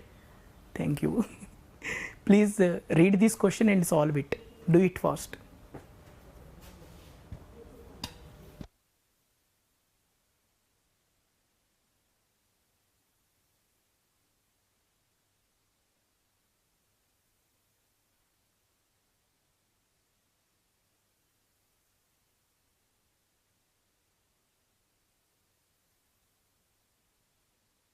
Students, this is like a MSQ related question. Identify the correct statements. You please solve it carefully. This question is also giving the great logic to you. I am also reading the question, just watch it. Consider the following main memory addresses. The given main memory addresses used to access the data in the program execution sequence. At the time of executing the program, main memory data required, okay, that data will be accessed in this order. These are the addresses, main memory addresses, please mind this. These are the main memory addresses, not the main memory blocks. Main memory addresses, very nice. Now 6, 8, 9, 11, 4, like this. All addresses are in decimal. These are the decimal numbers, decimal addresses given. Alright. System supports 8-bit physical address. Main memory address is 8-bit. Direct mapped cache. Cache memory is direct mapped. 4 lines are there with a line size of 8 byte. So block size is 8 byte. Number of lines are 4. Assume cache is initially empty. Identify the correct statements.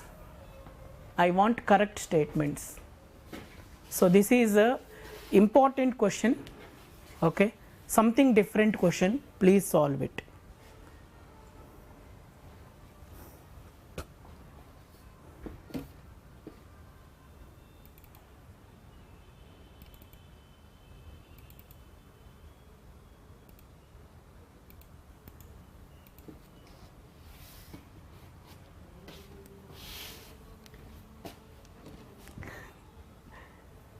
Thank you, Akshay. Thank you so much. Ishwar, actually you given wrong answer. Don't think that these are the block numbers. When you treat these are the block numbers, then your answer is wrong. Okay, students, here some logic is there. They given addresses. That addresses are in decimal. So convert that decimal address into binary. Then interpret the address into format, direct address format. Then only you can decide hit or miss.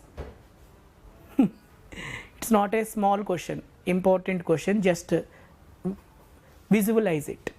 Okay, so give the attention, let me explain this. What are the addresses mentioned here? Main memory addresses.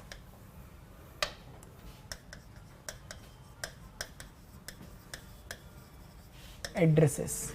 So here decimal addresses given. This is the decimal. Now convert this into binary and after that put this in the direct cache memory format like this. So what is the address format here? The total 8-bit physical address divided into 3 parts: word offset, line offset and tag. Okay, word offset depends on the block size. Log 8 base 2, this is 3-bit. Line offset depends on number of lines. Log 4 base 2, this is 2-bit. After that, how many bits are there? 3-bit. 3-bit is the tag. Because of this is 8-bit physical address. This is the address format. Fine. Now come to this. First 6. See this 6. Main memory address 6. Binary address 0 0 0 0 0 1 1 0 6. Next 8 address 0 0 0 0 1 0 0 0. Next 9 0 0 0 0 1 0 0 1, 8-bit address. I just converted. 11 0 0 0 0 1 0 1 1. Next 4 0 0 0 0 0 1 0 0. Next given is 32.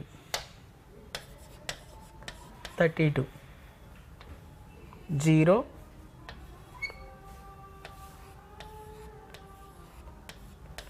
this is the value. 1, 2, 4, 8, 16, 32. 0, 0, 1, 0, remaining zeros. Next 31. 0, 0, 0, all ones. Next 18. 0, 0, 0. 1, 2, 4, 8, 16. Okay. So 1, 2, 4, 8, 16. 16 plus 2, 18. Next 20. 0, 0, 0, 1. 0, 1, 0, 0. Next 7. 7 means 0, 0, 0, 0. 0, 1, 1, 1. All right. So I just converted the given decimal addresses into binary addresses. Later, report the format. When I put this information into the format, it behaves like this. See this? Interpretation 0, 0, 0. Next 0, 0, 1, 1, 0. That means what? This is mapped into line 0. Next 0, 0, 0, 0, 1, 0, 0, 0. When I interpret this line offset, this is mapped into line 1. Next 0, 0, 0, 0, 1, 0, 0, 1. See this. This is mapped into line 1. Next interpretation 0, 0, 0, right, 0, 1. Next 0, 1, 1. This is also mapped into line 1. Next 4. 0, 0, 0, 0, 0, 1, 0, 0. This is mapped into line 0. Right.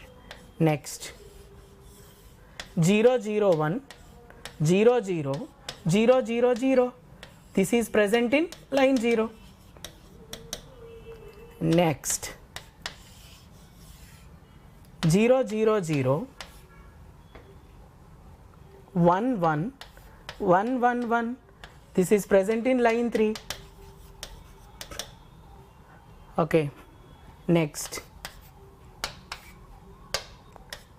see this 0, 0, 0, 1, 0, 0, 1, 0. This is present in line 2.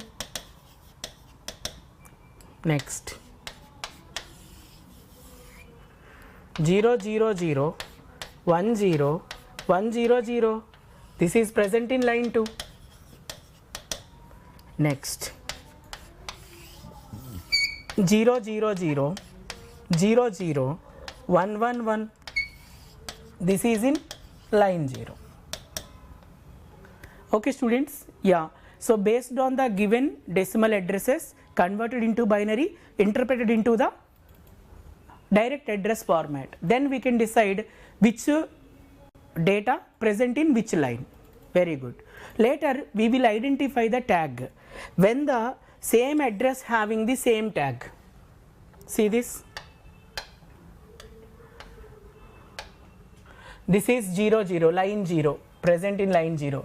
This is present in line 1. Okay, these are the two different blocks. This is, see this? 0, 1. Tag is also same. Line offset same.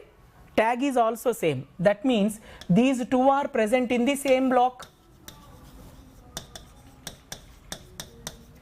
Because of the tag same, tag is same, line offset is same, word offset is different. So these two words present in the same block.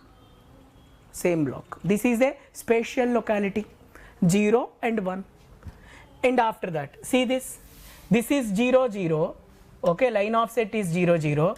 Tag is 0. Sorry, line offset is 0, 1. Tag is 0, 0, 0. That means what? This is also present in the same block.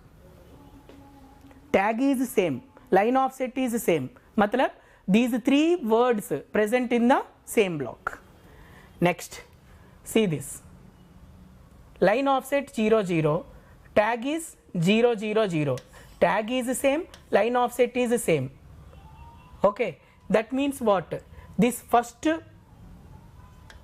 data and this data both are present in the same block. Okay, next see this 0 0 line offset, but this is different tag. This is different tag, line offset same but different tag. So this is a different block. So because of this different block, 0 0 0 tag replaced by 0 0 1. Tag different, line offset same. So one is replaced by another. Then this is line 3. This is completely different one, line 3. So line 2, this is also different block. Line 2, see this, line 2, tag will be same, word offset is different. Therefore these two are present in the same block. Same block. And next one, this is what? Line 0, tag 0 0 0. Okay, so this data is present in the same block of first element. Alright, now how many unique blocks are there? You just count it. Hit or miss, find out the hit ratio. First 6 miss. Then next element, what is the next element? 8. 8 is also miss because of the separate line. Next 9 hit. 9 is hit. 11 is hit because these are present in the same block. Next, after 11, 4 is also hit because 4 is present in the first 6th block, whatever the block is present. Next, after 4, 32 is miss. Because of 32 is miss, okay, what is this? 6th and 4th elements are replaced by 32. So that block is replaced. Alright. Next, 31 is separate, not in the cache, miss. Then 18 is also separate, not in the cache, miss. Then 20 is hit because of this 20 is present in the same block of 18th block and 20th element both are present in same block. Then 7 is miss. Why 7 is miss? Because of this 2 and 4, this block will be replaced by 32. Now here 32 will be replaced by 7.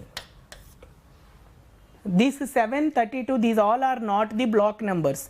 These all are called as the addresses. So after identifying the line number along with the tag, I can decide they are different or same blocks. Okay. So now hit ratio of this data is equal to number of hits 1, 2, 3, 4. 4 hits upon total accesses 1, 2, 3, 4, 5, 6, 7, 8, 9, 10. So this is equal to 0.4. Hit ratio is 0.4.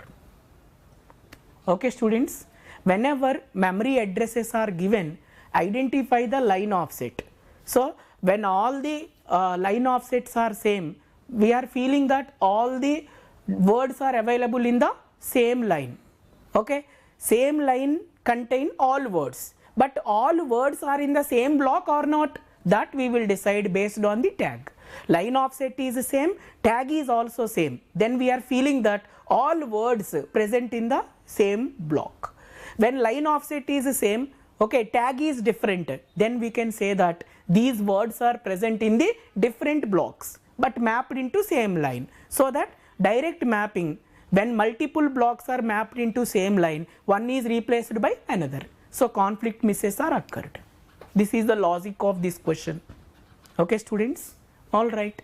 So now first thing is hit ratio. Next, how many compulsory misses are there? See, compulsory misses. Compulsory misses means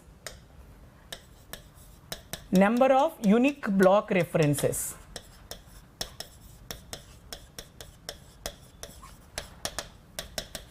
Number of unique block references in the program. So how many unique block references are in the program? See this unique block references. This is 1, okay, this is 2, and this is 3 because of tag different, this is 4, okay, and this is 5, this is 5, okay, and this is a miss, but this is not the unique block, this block is already reused. That's what number of unique block references are only 5. Next, number of conflict misses.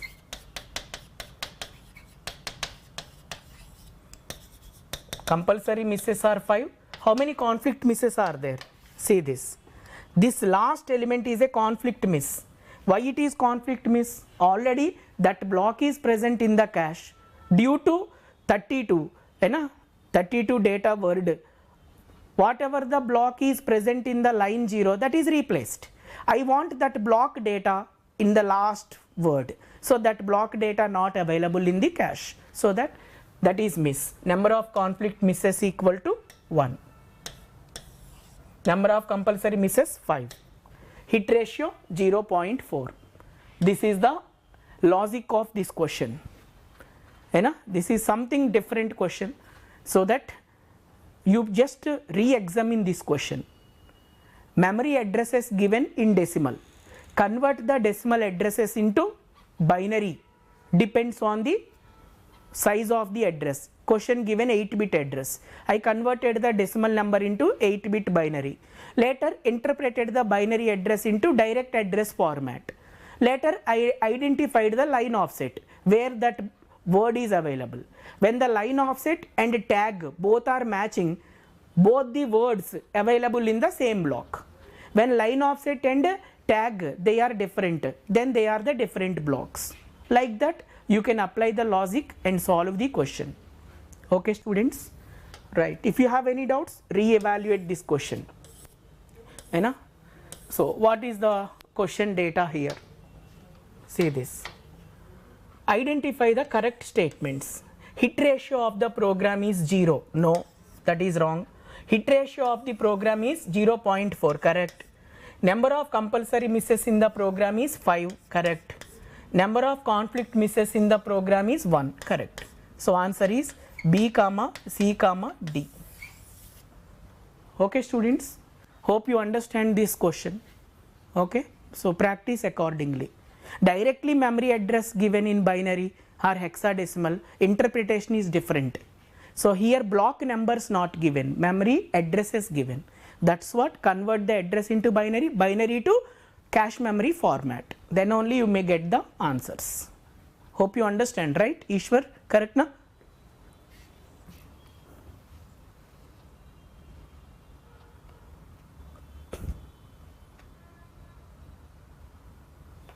Yeah, 32 is not a conflict miss. Some students are asking the question, sir, is 32 is conflict miss? No. Why? In this sequence, is 32 is coming in future?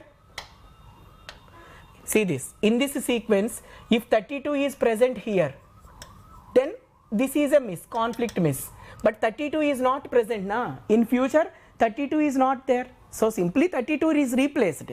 If I want that 32 in future, that is a miss called as the conflict miss. But in the given question, 32 is not required in future. That's what, don't count it as a conflict miss.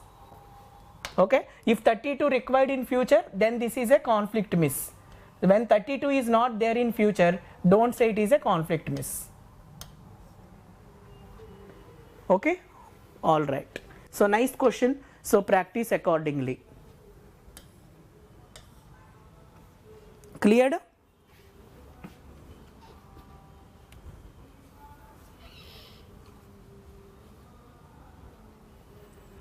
Very good.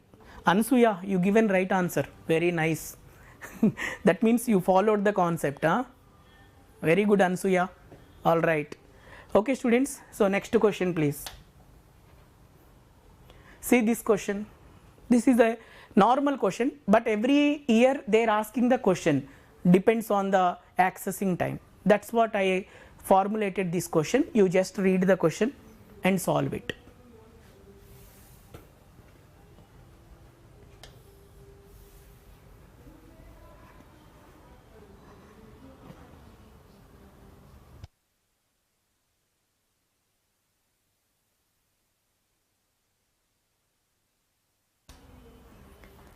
So some students are asking that, sir, 7 is also not used in future. Then how you can say, I am coming back to the previous question again. Some students are sending the message, sir, 7 is also not used in the future. Then why you are saying this is a conflict miss? Reason is, see, this 6, carefully watch this, uplabd. This 6, this 4 and this 7, these all are present in the same block. Okay, 6, 4, 7, these all are present in the same block. Okay, actually block size is how much? Frankly speaking, block size given as 8 byte. 8 byte means 0th word, okay, first word up to 7th word. These all are present in the same block, na? Same block. So that is the reason at the time of accessing the 6th word miss occurred. So block is copied. So in that block 4, I want 4th word, hit. I want 7th word, but that block is not there. Why it is not there? Because of this 32, whatever the block I copied, that is replaced. Because of line offset is same, tag is different. So when that block is replaced, during the execution of 7th word accessing, that block not available in the cache. Why that is not available in the cache? Because 32 word replaces the block which is having 0 to 7 words. That's what miss, conflict miss. Hope you understand. Uplabd. I just given this explanation because of you send some message in the chat room. Cleared or not? Yeah, remaining students, please solve it.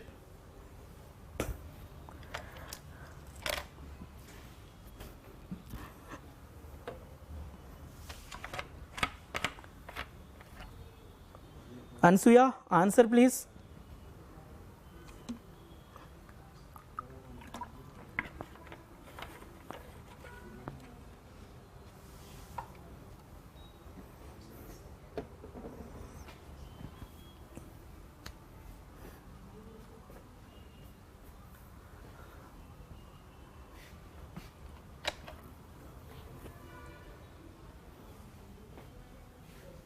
Okay, so in this question what they are expecting is, see this, consider a system with a hit ratio of cache and main memory is 70% and 90% respectively.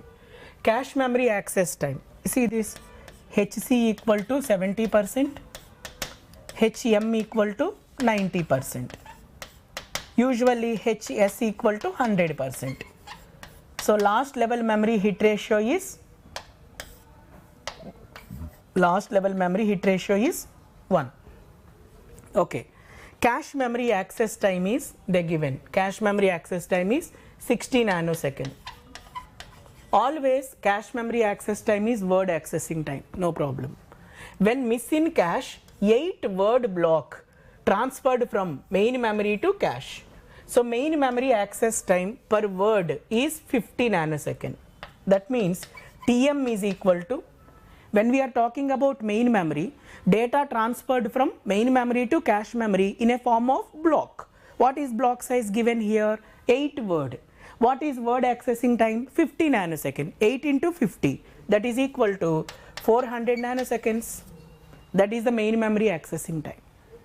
When miss in main memory, then 16 word page is transferred from secondary memory to main memory.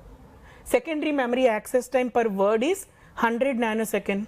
Therefore, TS is equal to 1600 nanosecond. Okay, so secondary memory transfers the data to main memory in a form of page. Page size given 16 words. Word accessing time is 100 nanosecond. Okay, so secondary memory access time 1600 nanosecond, main memory 400 nanosecond, cache memory 60 nanosecond. All right, what is T average? They are expecting T average. First thing is type of memory, hierarchical or simultaneous, because question memory, question contain cache memory, therefore it is a hierarchical system. Okay students, so apply the hierarchical formula, substitute the data, calculate the value. Very simple, but question is lengthy. When you know the logic of the question, answer is easy. So HC into TC plus 1 minus HC into HM into TM plus TC plus 1 minus HC into 1 minus HM into HS into TS plus TM plus TC. That's it. Okay, substitute the values. 0.7 into 60. 1 minus 0.7 into 0.9 into 400 plus 60 plus 1 minus 0.7 into 1 minus 0.9 into 1 into 1600 plus 400 plus 60. Okay, so compute the value. Students, please compute it. What is the answer?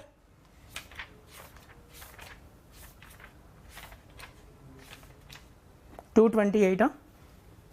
Yes, 228 nanoseconds. This is the average memory access time. Okay students, yeah, let me verify your answer. Ishwar 228, Akshay 228, Kundan 228.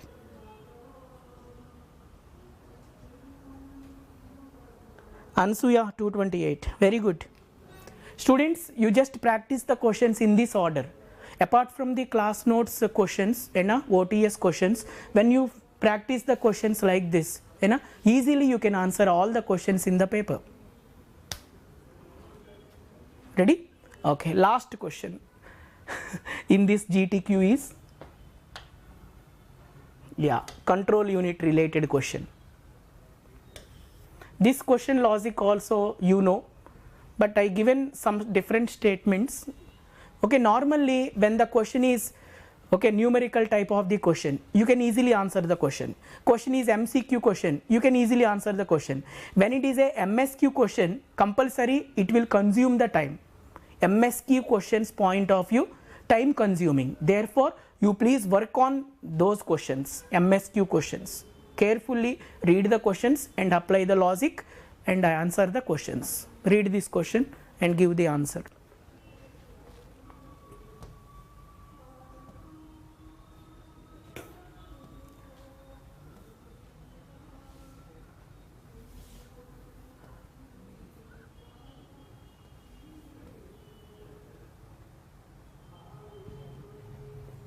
I decreased the font size because question is lengthy.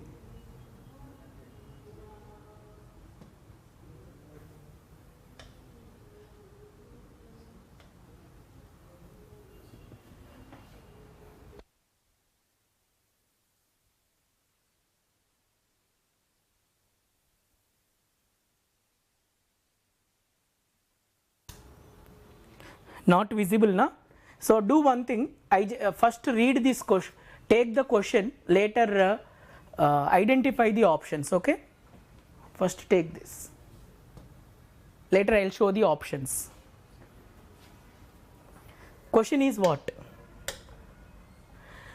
Consider the following hardware design to implement the control signals. Control signals, to implement control signals we are taking the hardware design. All right. So control field, this is the control field which contain two groups, group 1, group 2. In the group 1, control signals, this is the skeleton, A, B, C, D. These 4 control signals are implemented via decoders. control signals are implemented using decoding binary format is called as the vertical. So that this group is a vertical group, group 1 is a vertical group. This vertical group manages 4 control signals via decoders. Then group 2 manages 4 control signals 1 bit per CS. 1 bit per CS. There is no external decoder. Therefore, group 2 is a horizontal group. Very simple. So total 8 control signals are in the hardware skeleton. 4 are managed by the vertical, 4 are managed by the horizontal. That is the question.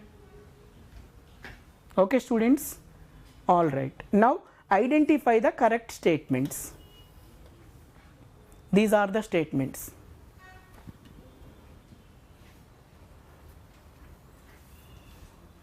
Ansuya, what is answer? Given right answer, Ansuya, very good.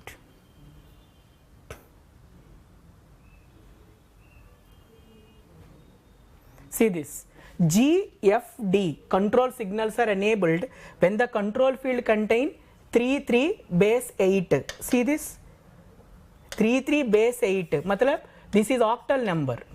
See, 33 base 8. What is the binary value? 0111, 0111. So when we interpret this into groups, 2 groups, okay. So here, this is the group 1, 2 bits, and group 2, 4 bits, okay. 011 connected to decoder. Then decoder produces the D3 signal. D3 signal is connected to D. Okay, so 0 0 0 0 means disable, 1 1. So this is 1, this is 1. So this is connected to F and this one is connected to G. In the horizontal programming, 1 means enable, 0 means disable. So here G is enabled, F is enabled, D is enabled. When the control field status is 33 base 8, then control signals activated in the hardware is GFD. So that first statement is correct statement. Second, G2 degree of parallelism is more than G1 degree of parallelism. Yes. Horizontal programming versus vertical programming. In the horizontal programming, high degree of parallelism present. In the vertical programming, low degree of parallelism present. Okay, this is the basic comparison between horizontal and vertical. Therefore, this B statement is correct. C, no control signal is activated in G2 when control field status is 02. See this, 02 base 8. 02 base 8 stands for 0 0 0 0 1 0. So dividing this into 2 fields, this is group 1, this is group 2. So in the group 2, status is all zeros. 0 means disable, therefore no signal is activated. No signal is activated in group 2. Therefore, this statement is true. Dear students, C is also correct. No control signal is activated in group 2 when the control field status is 02 base 8. Next, no control signal is activated in G1 when the control field status is 74. See this, 74. 74 base 8. Tell 111 100, dividing into 2 fields. When we dividing this into 2 fields, okay, this is group 1, this is group 2.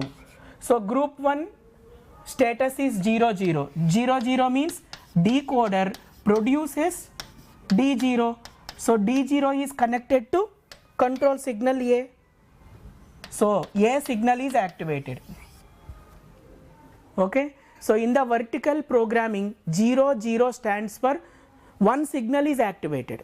In the horizontal programming, all zeros means no signal is activated. That is the difference. Okay. So that is the reason D statement is wrong.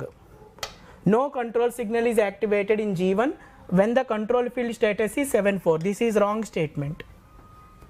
Okay, so what is the correct answer? A, B and C. This is the right answer.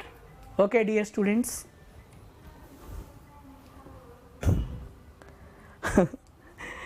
All right, students, you all are given the right answer. Thank you so much, my dear students. Okay, so these are the questions which I want to explain in this GTQ session. Okay, apart from your class notes questions, workbook questions, okay, OTS questions, and identify these set of the questions, then compulsory you are in a position to answer the exam based questions. Okay, so one student is asked me to explain the without operand forwarding question, okay, in the chat room. Okay, you just see the without operand forwarding question once again. Yeah, this is without operand forwarding question. Prajay, I think his name Prajay, you are asked me to explain without operand forwarding. See, 5 instructions means every instruction taking one cycle. So 1 1 1 1 1. Instruction 1 is independent instruction, that is always executed, so that there is no stalls from I1. Dependency starts from I2 onwards. So this I2 dependent on I1 or not? I2 is not dependent on I1, so there is no data dependency. Data dependency stalls are not present, but structural dependency stalls are present because of I1 taking 4 cycles on EX. Okay, so I2 taking 1 cycle on ID, so that 3 extra cycles are required. Therefore, these 3 stalls are structural stalls. So I2 is waiting for stays, not waiting for data. Clear na? Now I3 dependent on I2. So data dependency between I3 and I2. So that I3 requires the I1 output.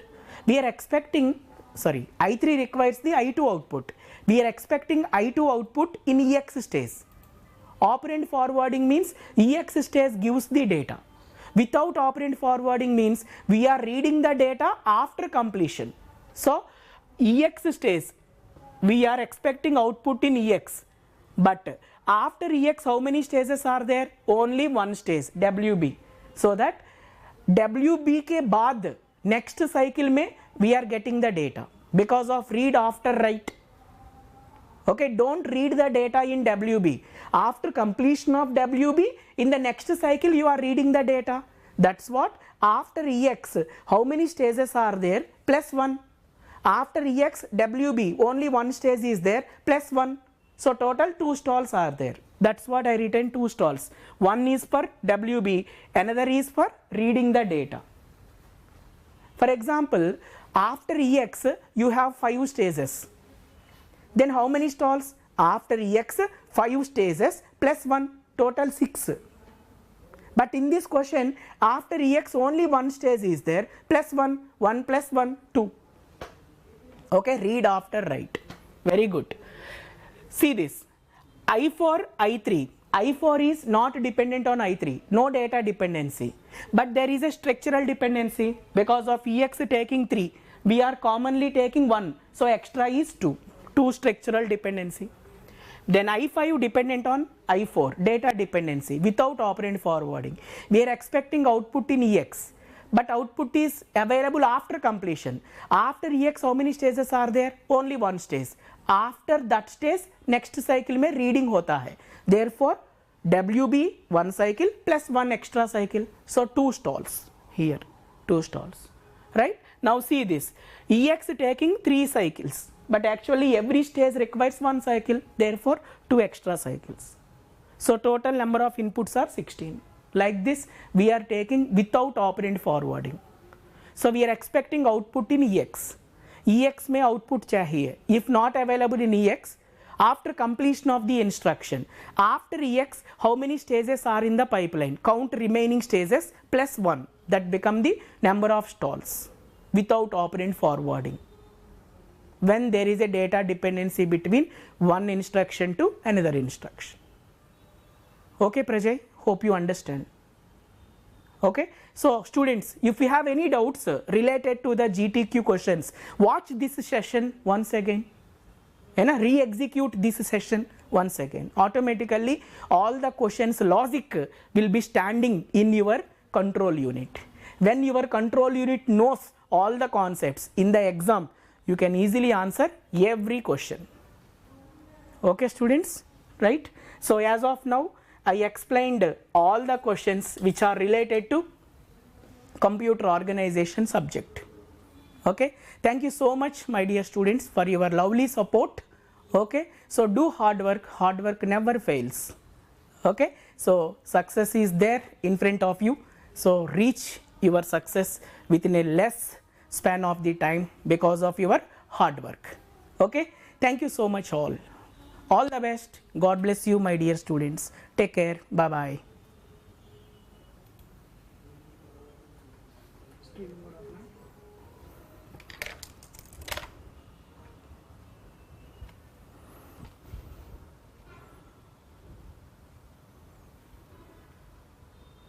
Complete చేస్తామా?